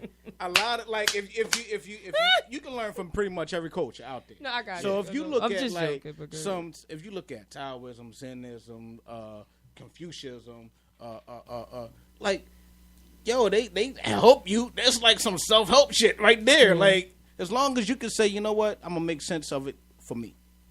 Yeah, I'm gonna just say, you know what, my man tripping because I'm gonna be observant. He might be on something. He's going through something. This ain't his day.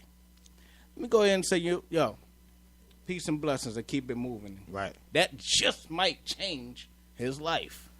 That just might change. That just might be what he needs. You know what? Somebody loves you, brother. Boom. And keep it moving. No, people don't understand, like, real shit. That I mean, I guess because I'm getting older, like, I got a life coach. That's one of my best friends. Like, and I tell people don't realize how much just calling, hey, bro, what's up? You good? You straight?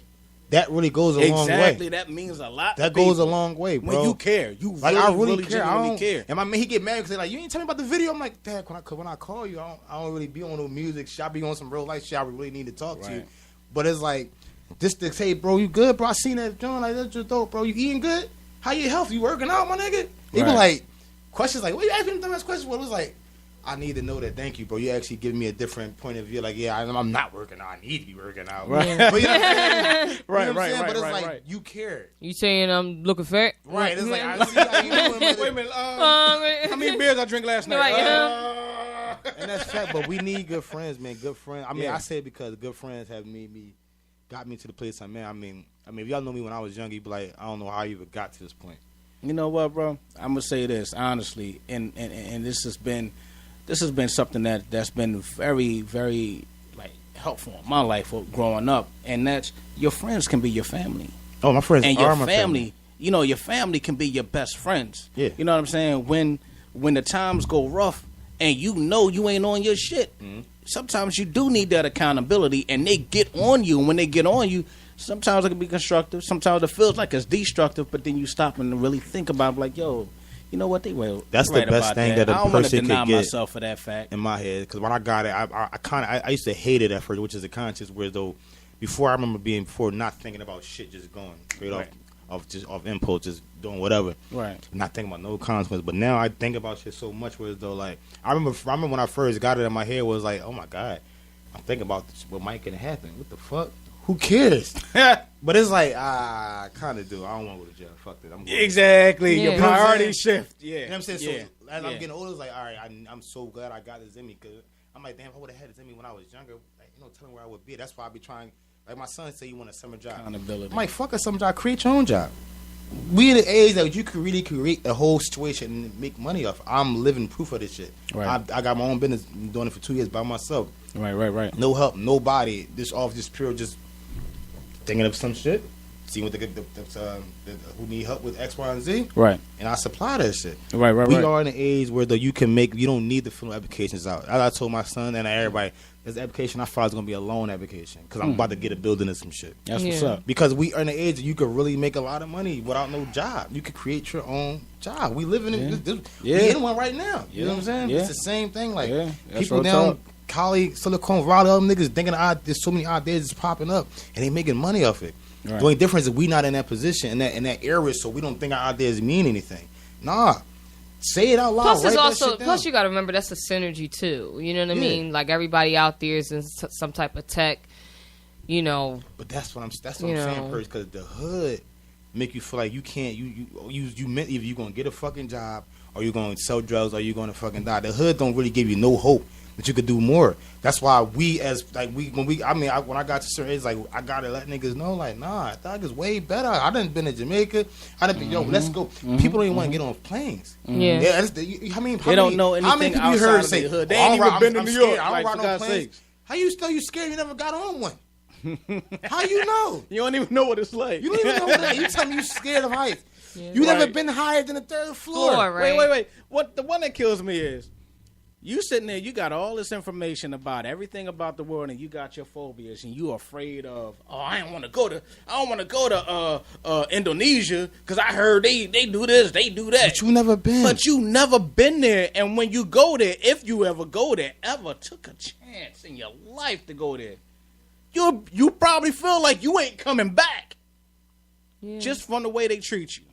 Yeah, I was really lucky. Like, when I was young, my grandmother we traveled a lot. You know what I mean? So I actually went, she took us to Canada, Chicago, California a few times.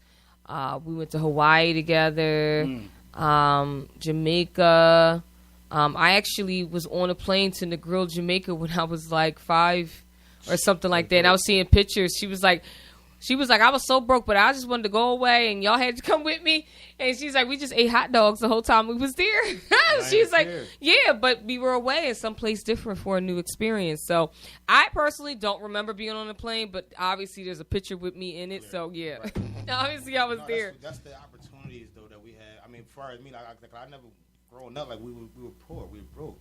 So we really didn't do no vacations, none of that type shit. That's why I love my wife to death, because my wife the one who gave me this new mind, half of the new mind I had, which is like I got married in Jamaica. I would never thought I'd be in Jamaica, period. Nice. You know what I'm saying? But that's come from her. So that, and then we take our kids out there. So my kids been in Jamaica. They've been at Disney World. We've been all over, like, that's but that's why I tell people, like, you get you a good lady, even though we us. You know what I mean? But you get you a good lady that's going to ride with you. That if your lady, you got to get a person that's going to upgrade you. Yeah. Upgrade your lifestyle. Right. Period. Like, I was a street nigga. I'm getting my wife all these gifts and shit when I first meet her. That means nothing. That means nothing to her. It's like, you God-fearing? I believe in God. She took me to church for the first time. I never been to church. Aww. And broke me down. Whereas, though, that's why I started thinking differently about certain different shit. Like, I got to... Then when the kids started coming, it's like... I had 2 kids when I met my wife, but I was still... And every time she felt like you about to wild out, she had another one, right? No. I mess with you. I know. She's like, how to get this. No, he ready. I'm gonna push out another one real quick. I know how to get this. Where you think you going? Right. Let me go ahead and lasso you. Right. Right in this joint. My kids is my 3 kids is from my wife, but I had 2 kids when I met my wife. But it's like when I met her, I was still street. I just literally came home from jail when I met my wife. Like 2 days after. How old were you then? Right. 22. Oh yeah, you baby. Yeah, I was still a baby, but I'm still like, you gotta think about that time before I got locked up. I was counting down my days. I never forget this. They niggas that tell you all the time. I was counting because I knew I was gonna die. Yo, Greg. I just knew I was gonna die because I was just counting down. I made up to 54, then I got locked up. Then I got locked up. Of course, when you're in jail, you got none but fucking time on your hands. You start thinking about all types of everything. Right. They tried to give me 100 years, and I said, "Yo, oh God, what the hell was you in court for?" Yeah, I'm good. I used to do a lot of robbing and stick up shit. Like, my raps is real. Like, I'm not even doing this old story. Right. I haven't done nothing since 2003. That's what's up. You mean 1999? But all right. Yeah, we good. That special limitation is good. But that jail time, like I said, like jail time, sometimes like it really did good. I needed that. I needed me to go to jail because if I wouldn't have went to jail, no telling where I would have been at. Because I really went to jail and took it for what it was, which is a really bit. Rehabilitation. There you go. Right. You know what I'm saying? Ain't really rehabilitation. Rehabbing your whole. It kind of slows you like, down. What you doing? I mean, if jail don't get you right the first time, you just fucked up. Yeah. Right. It's just facts. Because who wants to go back to that? Right. That's just the bottom line. I've seen it. That's I've seen niggas get raped and beat up and everything. Only thing that kept me alive in jail, I tell everybody, I rap my ass off in jail. I battled that whole jail, and they love me. So as soon as Debo came, you was just start rapping and shit. Oh, from the gate. Okay. All right, that worked. Oh, I like that worked. Yeah, listen. That worked. The same thing with yo.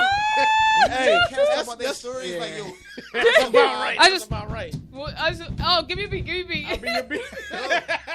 Not a lot. I'll be in trouble, bro. Give me some spoons and shit. I'm on the table. He hot. We like, he rap for cuz. I go to different blocks. That really survived me. I got picking up suits, battling people in jail. Right. Collecting suits. I'm like, me having a talent really made me. I got out of jail. And I said, if I make it out of the situation, which I got locked up for shit, I definitely did. But I ended up having a lawyer, God willing, love my aunt to death.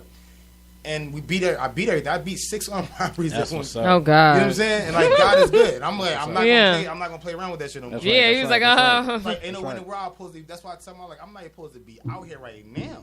Right now, 2018, I'm supposed to still be locked the fuck up. Right. So it's like I'm not taking my time is not for granted. And I had a house fire last year, lost everything, but I'm in a better position now. Listen, everything happened for a reason. That's right. Everything happens for a reason. Right. I tell cats all the time, like, I don't care if you get shot, nigga. It was meant for you to get shot. Yeah. Now, you got to figure out why. Yeah, man. Just figure out how you gonna move your next, how your next couple of days or your next couple of years are gonna be. You know, I got told people, I'm not. Come 45, 50, I'm not trying to be working nowhere at all. Like I'm trying. That's why I'm working hard right now, so I can get this shit to my kids, and I can just give me my checks every month. Next generation. You know what I'm saying? Next generation setting it up. My sons, man, that's what I was about, because I didn't get toward that. That's I had to learn that on my own. Shout out Uncle Tim. He came doing it on the later years though, when I was like after jail time. Yeah. But that's what you need though. He came right when I needed him though. Yeah. And that's one thing about God. Like, if you believe in God, God's going to bring the people in. And the right, yes, right when you need it, right when you need it, every single time. That's when them real blessings come from. That's a fact. And it was so crazy because you know, I met you through Malk Dad, right? And I remember I was like, you know, any artists or whatever, and he was like, yeah, because you know, I really wasn't that deep into the rap scene, so I knew maybe I seen you around, but I, you know, I didn't really know what everybody did. So he was like, yeah, I got this dude, OGMW. I said, he was like, he always be on some like Tech Nine gangster shit or whatever. He was like, but then I told him to do something, and he was like, yeah, I got regular raps. I could do anything you need. He's like, oh, and I heard it. I was like, oh, that's cool. I was like, all right, cool. And then it was like so funny because you're kind of like the guy version of Restacks. I don't know if you know her, but yeah. I know you're talking about. So she got this one song. That shit is get you hyped though. She had everybody hype at the show. I'ma beat your ass. I'ma beat your however that you'll go. But then, you know, when I meet OGMW, I'm like, he got the glasses. I'm like, what is he, Malcolm X and shit? What's going on? You know, and then like with the first interview I had you guys on when I had the show for you guys, you know, I was like, oh, okay, he's married, he believe in God, all this kind of stuff. So I always like that because, especially with music like that, so if just the first initial listening to that, I'm like, yo, I hope he's not a dickhead. You know what I mean? No, I'm serious. It's real. You know what I'm saying? But but because Malk introduced, I was like, no, he's got to be decent because I know Malk has all his manners and all. You know, I got a lot. I got so much. And I met Malk that about probably 3 years ago. Around the same time, I met Malk probably like a year or two before I met you. Okay. And like from the gate, it's just been all just natural, just like real is real. People respect real, like, and that guy is real. Real, the big homie. You know what I'm saying? I'm trying to slide in. Yeah, I'm sorry. But I didn't know you was there. But like, but real. Malk there, like he one of them dudes, like just genuine. And that's what I be looking for, man. I don't want to be around like genuine dude like Malk that comes like, yo, you see the new video? I'm like, no. He's like, look at it now. You're right. Like, yeah, he always be on his hustle though. I learned all the some couple good tricks from him. And I use all that shit. Like, I never like leave a comment right now, OG. Leave a comment. You like, no, leave me 100 real quick. Like, you look at him out that comment, like, god damn. Yeah, but he be that working. That make all right. Now I get it. Now I get it. Yeah, but that's the thing, Bert. Because I wasn't God fearing for a long time though. Don't get it wrong for me. Like I said, my wife broke that to me because when I was locked up, I was Muslim. Okay. I didn't have no religion when I went in. Okay. You see what I'm saying? So like the brothers in there, like they just embraced me real good. Like I'm from South Philly. Majority of South Philly people I knew down there was with me, and when I went to jail, I didn't have no religion at all. I believe in God, of course, but it's like nothing touched me. So when I went to jail, you know, got deemed up and all that. When I came home, that's where I got the Jesus shit because, and I let me explain something to you. When I talk about God, I'm going to cuss. Sometimes just because this who I am, this is how he made me to be. So when I came home and I got the Jesus shit in me, which is from my wife, was when I went to jail. When I came home from jail, I was trying to pray with guys, Muslim wise. Nobody wanted to pray with me, and it was like, man, I felt better as a Muslim in jail, and it's like, this is weird. Then I met my wife, and then we took me to church for the first time. Then, so when you got out, you just didn't go straight to the mosque or anything? Of course, I did that for a whole year and then some change. But you said nobody wanted to pray with you. I couldn't find help. It's because you gotta think, like being Muslim, it's a whole different language. Okay. And I needed help. Like what? With the I knew my Fatiha, But all the other sorors, I didn't know how to pronounce certain words. Or something. They don't have classes like every day. Actually, like they do. But at the time, I wasn't knowledgeable I am now to get to. But what I take it as, it wasn't meant for me. It wasn't meant for me to have that. It wasn't meant for me. It wasn't meant for me. You know what? It wasn't meant for me. Because when I went to church, instantly, as soon as I walked to that first word that nigga said, just broke me clean the fuck down. Yeah. I'm gonna say definitely shout out to both sides. Yeah, no. You know. Yeah, because as long as you get I'm gonna shout out my dad and my uncle because they were the ones that helped me understand things from a worldview. Exactly. Okay, when you're dealing with religious persuasions or religious perspectives, you know what I mean? My family was deeply entrenched in all different styles and types of religion you can imagine, like Buddhism, Shinto, so you don't have a Islam, African spiritualities. I mean, you name it, we pretty much done dibbled and dabbed in it. Right. You know, and then you're talking about the old school South, Southern Baptist. You know what I mean? Different vibe. That's real Baptist. I know what you're talking about. So you're talking about like practices that if you don't know the history of it, you're going to get lost in it. And trying to understand it from if you don't understand it from an ecumenical standpoint. That's a new word for me, brother. You want to break that down to me? I love new words, though. Somebody be reading books and stuff. The name of my mixtape is Cathartic. Okay. I heard Hillary Clinton say that word one day, and I looked at right the fuck up, like, what the hell that? And I'm like, that word is so dope. Right. It's super dope. I'm like, I'm gonna use that for mixtape. I'm gonna just break it down. Ecumenical. Yeah, ecumenical. Your own mineral. Your own mineral. Anyway, so he got you thinking. You just got stuck for a second. No, ecumenical is like basically being able to discern, but understand or understand the real premise of all that. What people are trying to really get you to understand, and that's how it works for you in a desired manner. How life, how spirituality, how metaphysiology, how it works for you in a desired manner. If, for example, you got hard-headed children, you tell them don't touch that fire. They look at you like you got one child that say, you know what, I'll listen. I'm not gonna touch it, but they'll be inquisitive, like why? And then you got one child like, you know what? You said don't touch it, but what's it going to do to me? What's it going to do to me? And then you got that one kid like, yeah, whatever. And that's the mug that's like, yo, I probably shouldn't have touched that. And everybody else is like, you know what? Now I know why. I ain't fucking with that. I know why. Ecumenical is like, yo, I recognize and realize that there's some truths in a lot of what's being said. But how does it work for me? How am I going to make this work? And then how can I affect other people in a desired manner? It don't got to be who's right or wrong. What's right is what helps as long save as lives. you ain't hurting nobody, you do exactly. Yeah. That's what helps save lives. I'm with that. Just like that OG, you know what I mean? My dad was giving me like books and everything. My uncle giving me books and everything. Reading about Quran, okay? Breaking it down. English version, Arabic version. All right, well, get to learn a little bit of both. Mm-hmm. Writing, okay, got to do it backwards. I don't know if I can handle that right now. You know, all right, I'm going to read it. I'm going to see what's understood. Then I'm going to break down the Fatiha English. Break down the Fatiha. I'm going to break down the Surah English. So when I understand the English, I can say, you know what, I'm able to at least redistribute it to people. And that's where I was missing that. But like I told you on that side of things, I feel like it wasn't meant for me. I think it was like I've told people like I'm not a person that's going to take a religion for advantage.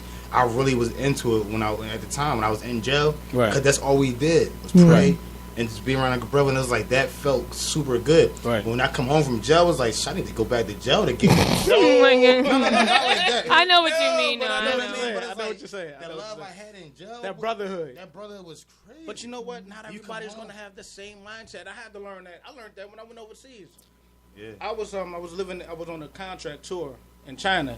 I came across Muslim. It was like I was on the highs. I lied to you not. Yeah, I believe. It was like brothers from all kinds of countries, right, in this one little spot. my MD was like, you know what? Why don't you come with me? I said, all right, cool.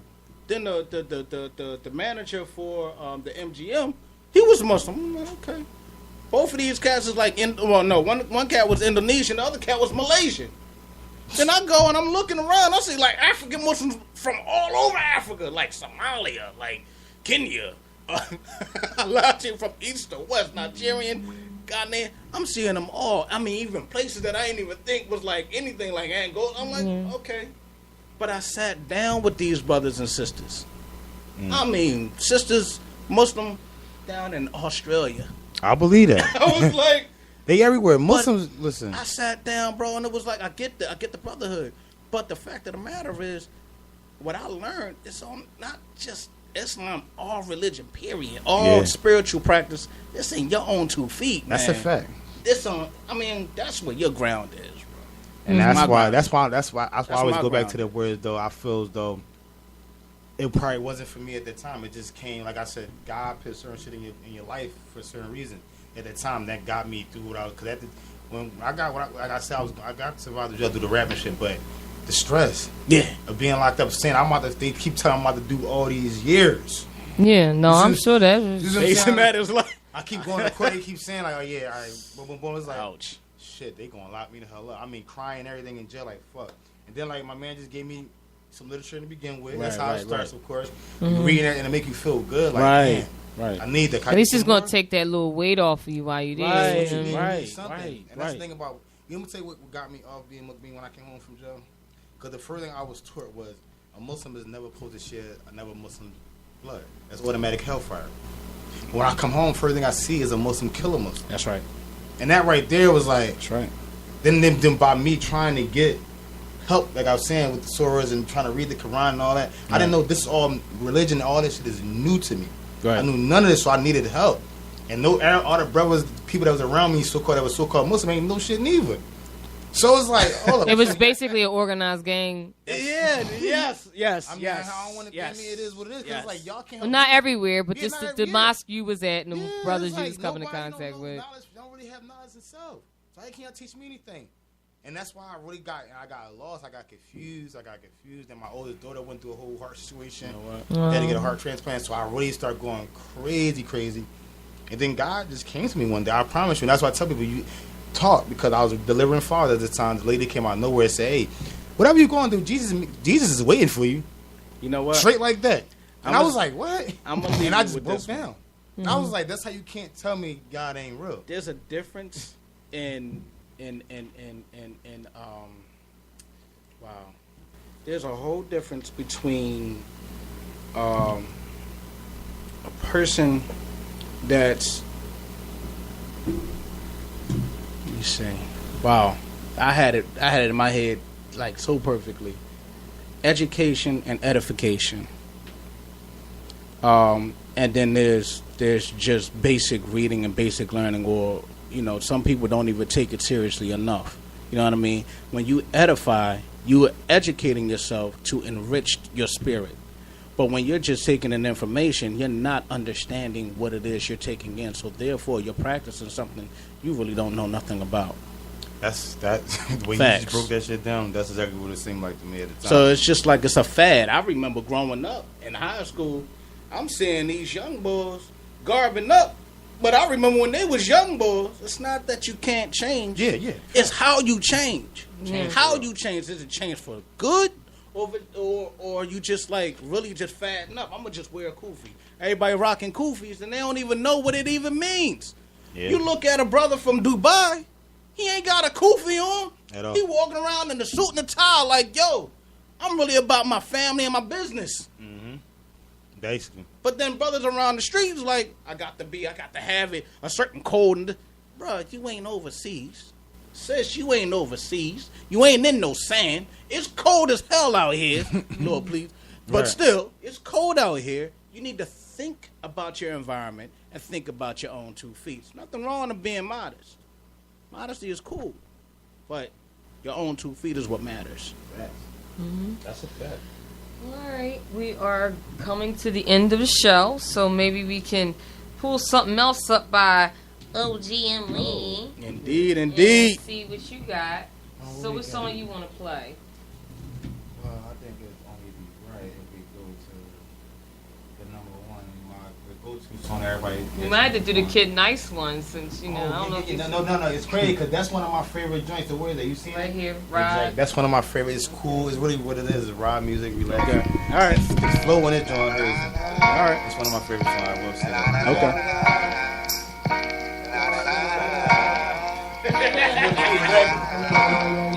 That money on my mind, though. On the block, ducking Hondo. Just a young brother on this grind like. Yo, just know the flow's raw. Go hard like crowbars. Name and ringing bell before IG know they don't know y'all. Been OC, putting in some OT. You know me, nigga. I know your pops, your young OG. I'm around and been around since y'all was too dreaming. And first tried to spit, now niggas got bricks. Lying about all kinds of shit. Stay afloat, bitches on the boat, but I ain't trying to fit some stowaways. Tackle box the bait, right beside the strength. Louis print, little bitty order sushi. So I tried this shit, Red Lobster now. Hood niggas started from the tuna fish. Whoever smelled the Delta ain't got second guess about who this shit. I got them pissed, no pot to pissing, yeah. Go buy some piff, make the money flip. You follow running behind a bitch and buy shit. She running through the P, but I'ma mind my business, say no more. Loving all the love, even love the hater. But if you ever knock my hustle, my young and a phaser. No grip, no blood, but I bang, nigga. It's poking out my side, yup, it's that thing, nigga. Try me if you want, though. 2, 3, who I gun for. Got a Mac in the back of the act, you was talking to rats. The fuck you from for? Don't play when it come to shit. No child will end up missing. I'm from SP, my nigga, and robbing is religion. I rip your true religion. Upside your head with biscuit. You talk too much, you snitching. Don't sit over there with bitches. Real niggas right here getting it. Flipping it, splitting it. Mind on them Benjamins. You niggas acting all feminine. We bang on Joe Zimmerman. Hoodie on, Trayvon, Cat Black, Akon. Head in the bag about taking mine. Puss. Anywhere the cash go where you find a kid. I'm the bit for change like the weather. I got us all sick. Ball shit go out, my niggas all eat. Tour shit, we on the floor shit. Slide with them all deep. TMC, man, I swear to God, we so deep. Straight gutter niggas, then we keep it so street. I could knock you off and put you on your damn feet. It's OG representing for the damn street. Never will I run, never will I run. I keep my ears to the streets. Got me walking with my gun. If I'm walking with my son, and them niggas try to pop fly, watch my nigga lead them dudes fry like Popeye, nigga.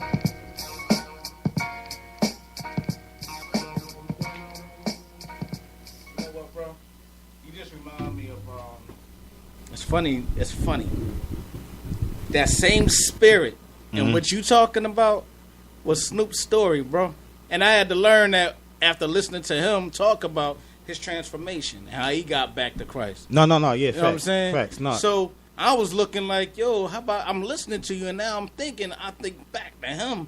Listen to the music and I'm thinking back to him again. And how he got out the game. Or was, you know what I mean, he curtailed a lot of craziness in the game. You know, my biggest thing is, bro, for real, What's like, rapping?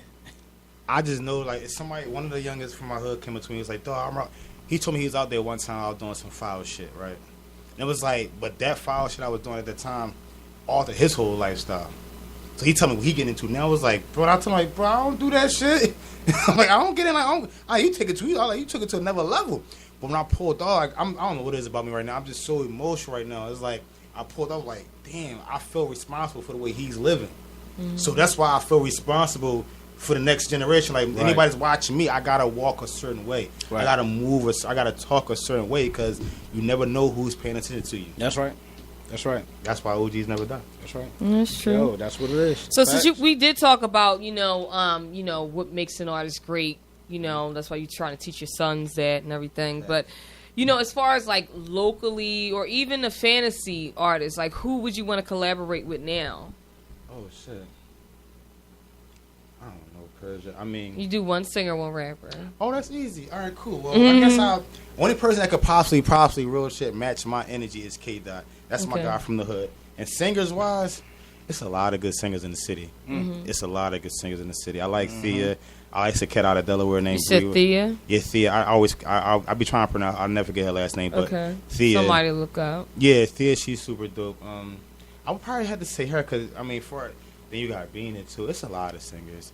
I mean, honestly, people because of the way of the style that the shit that they heard that I'm popular for. Singers don't really want to gravitate to me, but fuck with me. I sing too. I don't sing out loud, right? But I wrote singing songs. I'm an artist, songwriter. Yeah, I work with anybody. Honestly, I want to work with a rock band. Honestly, that's where I'm at Cause I feel the rock band and match my energy like a motherfucker. Facts. Holla at me, bro. Facts. I'm Holla dead at me, serious. Yeah, I mean your show is awesome. I mean when you definitely Yeah. did the last Mix City Element show, I was like, okay, you know 'cause what I I mean? mean, Yeah, everybody hype. It I'm was from good. cause we from an era of performance. Like you know Miss Porter. Yeah, like, I like her too. Yeah, I was like, girl, we got to do something together. I want to do something. That's the female. That's me. That's my daughter right there. That's not my daughter for real. I think, okay. But I've been knowing her forever. Like that's like my so that's what we do. Performances is everything. Performance is supposed to be everything at one point. I hate watching a nigga on the stage like he on a DVD rapping. Yeah. Like the crowd is right here, my nigga. Like that's why every time I'm a dude that still practice performances for showcase or whatever. I'm going to practice my breathing. I'm gonna make sure I say these certain words properly so you can get these shits right. Look at my eyes going crazy because I want you to understand that I believe what I'm saying. I need you to understand that shit might could get real for you. But it's just entertainment, baby. I got you. It's just entertainment. But I'm a real live performer. I put my performance up against anybody. Sign or unsigned next to Beyonce and Michael Jackson. Like that's that. I ain't fucking with B. Well, you know Beyonce stepped Jay-Z because before that all he had to do was walk on the stage. Now he started actually putting shows together. Especially when he got with Coldplay, like that changed. Exactly. You know what I'm saying? And you know what that is? That's the problem what I was talking about. Get what somebody's gonna upgrade your lifestyle. Yeah. Right. Period. Right. Now Jay, like you, but you just showed. I never thought about that too. You just poured it out though. But no, when they got together, because he gave her street cred, and Beyonce gave him flair. You know what I mean? In his way. That's right. No, not. But he didn't have flair before. He would just stand there and he would just rap. But then you just sitting there having the whole, the audience is singing it with you. So it's like, why are you saying anything? All you doing is this. Yup. Few words. Yup. That's what he was. That's your show. That's and it was crazy. Like I had seen one show and he was like actually moving around. I was like, who's working with this dude? I say, it's got to be Beyonce's choreographer or something because I was cracking up. My wife upgraded me. Yeah, basically. That's cool. You know what? Don't listen. That's cool. That's right. That's you about right. Get you somebody because you don't want nobody that's gonna bring you down every time you turn around. You gotta kick money out. Yeah. You get somebody that's gonna match you. If not even match you, at least y'all both got some type similar of goals. Yeah, that's right. Like, we want to get here. Right. My wife want to get the Audi next year. I'm like, we could get the Audi, but shit, we got $40,000 in debt. Yeah, that's just stupid. Yeah, let's knock that down. Maybe 2 years we could get that joint and have to worry about nothing. Right. But that's how we meet each other. Like she think like because my wife is woozy. It is what it is. I got a wife because I wanted a pretty wife. And so it comes with the territory. It is what it is. But we got kids too, so it's like all right now we in the suburb area now.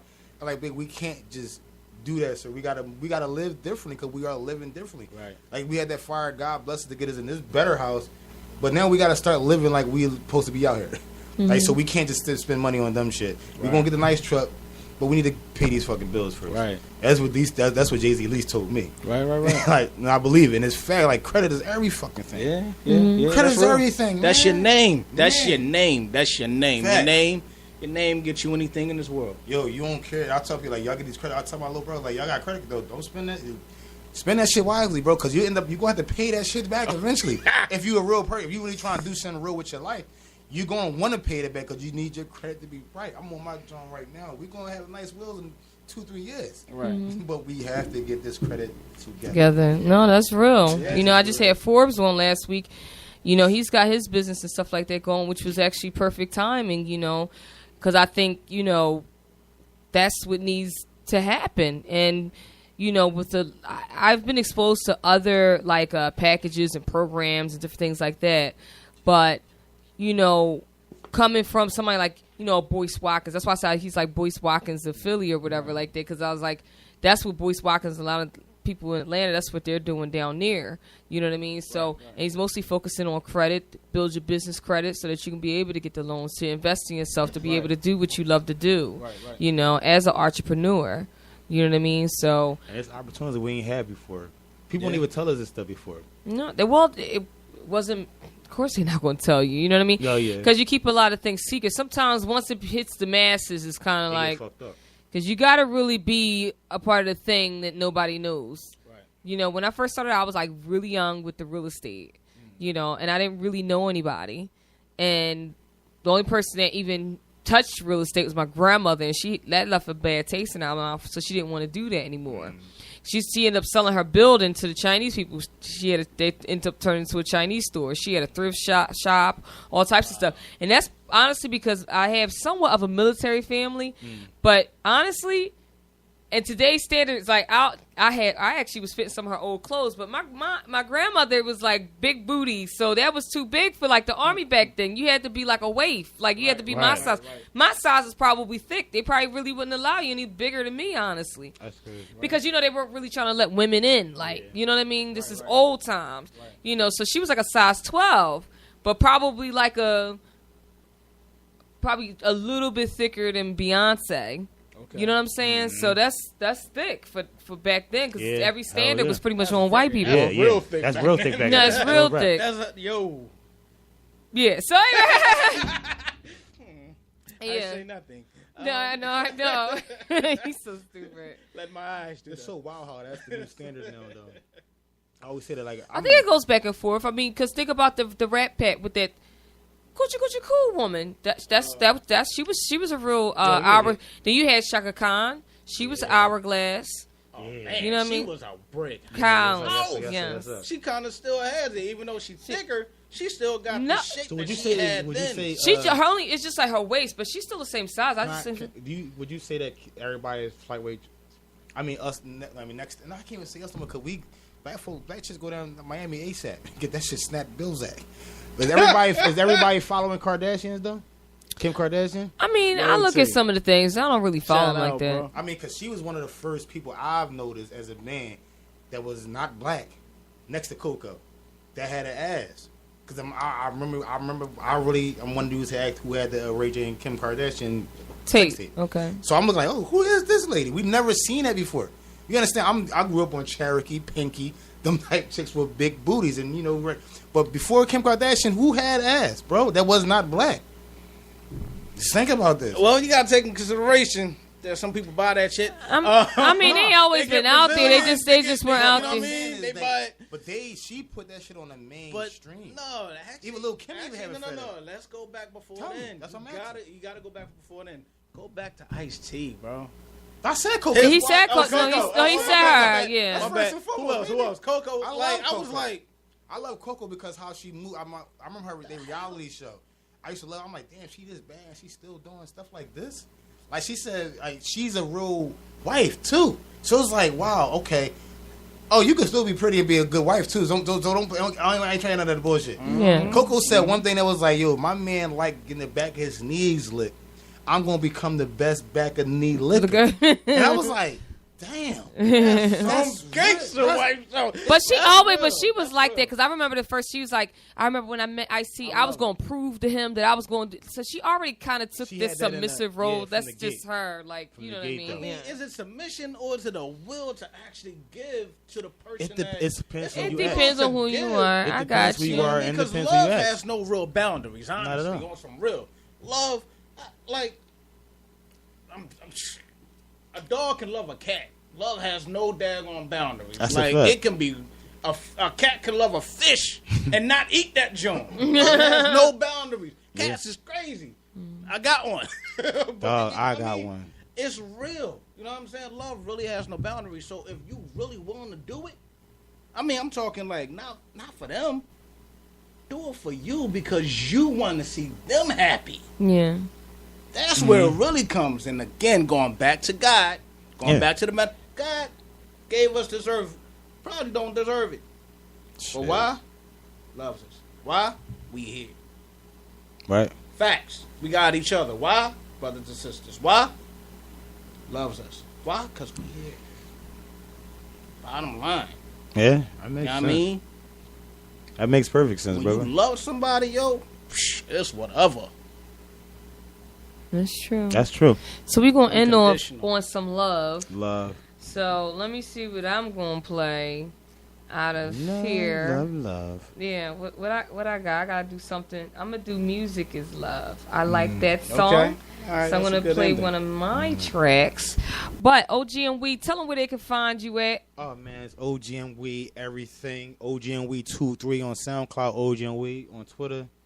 Facebook. Oh, I got my real name on Facebook, Kyrie McCurry. That's right. for the family. I can't and stuff. stand Facebook for doing that. It's like, crazy. So, like, I had to show them. my ID to get back in Facebook one day. I did too. I and then somebody, it was this chick I told. She was like, "You lying? They would never." I was like, "Yo, what the fuck am I lie about that right. shit? Like, I why you couldn't coming? Why you coming at my neck?" I'm like, I had to get back into my account. Show my ID. Yes. I'm like, yo, this is real shit. I'm like, oh, Facebook or some other shit. But like, everything is OG. Really you? Don't be having nobody hack your shit. Yeah, right. And then they changed it, and that's the only part that I. Now, honestly, I think they should run it like a dating site. You know how like you can have a fake name up front, but in the back, exactly. They should do that. That's how I used to be. Because it's all about marketing. That's know why what I miss though, y'all. Keep real as artists. I miss MySpace, the original MySpace. Yo. No, you gotta understand what the concept of MySpace back in the day. You get your top 10 for you get to pick all your music on your page. That was the best thing ever to us. Yeah, you put your own pictures up there. I miss MySpace. I have to definitely match you on that one with Black Planet.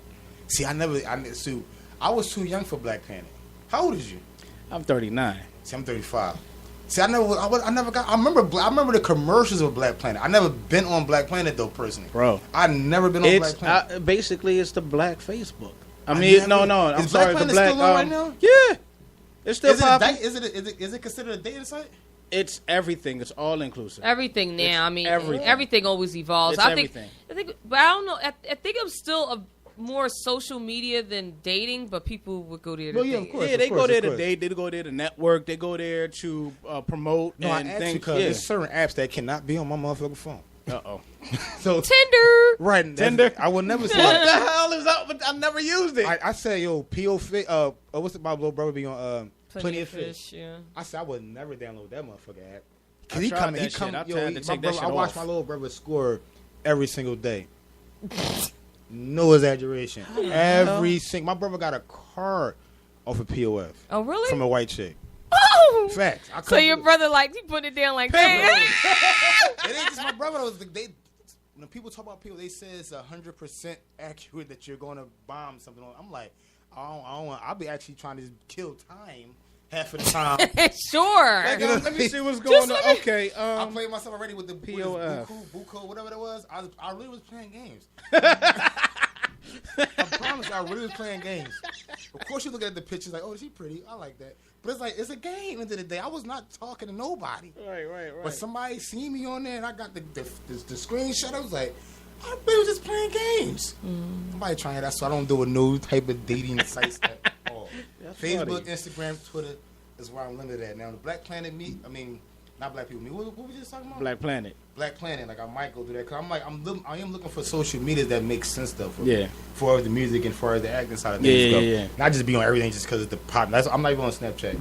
Well, Black Planet is a lot like MySpace. I think they might have been first. I remember it was around the same time. I remember seeing Black Planet, but like I always thought it was just a dating site for black people. At the time, I can't even say it started out like that. It was literally like before Facebook. With Facebook, it was like Black Planet was like, yo, this is the new thing during the AOL Instant Messenger time.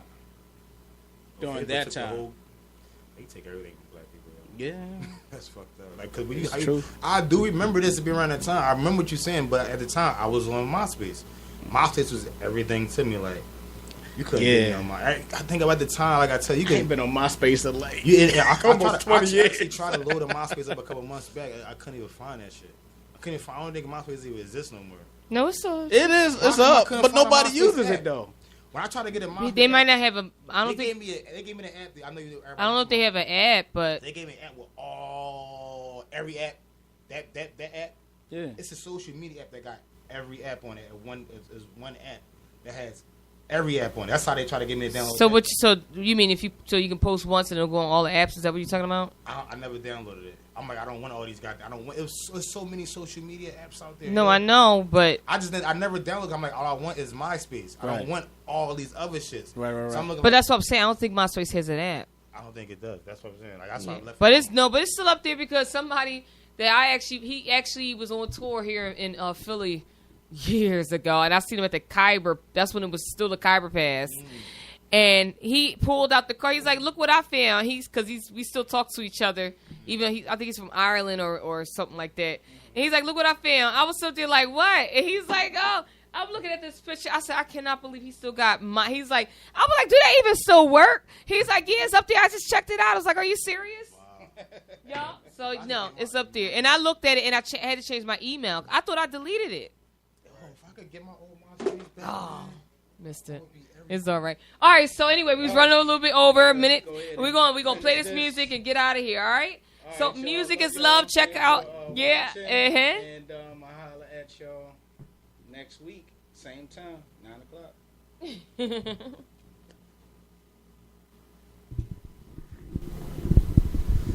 Thank you so much for coming now. Bro, I do bands, bro. That's what I do. I build bands for her. I build bands for a lot of people in the industry. Who had that band? Was you at that band when we at the joint? That day we did that band. As I listen to your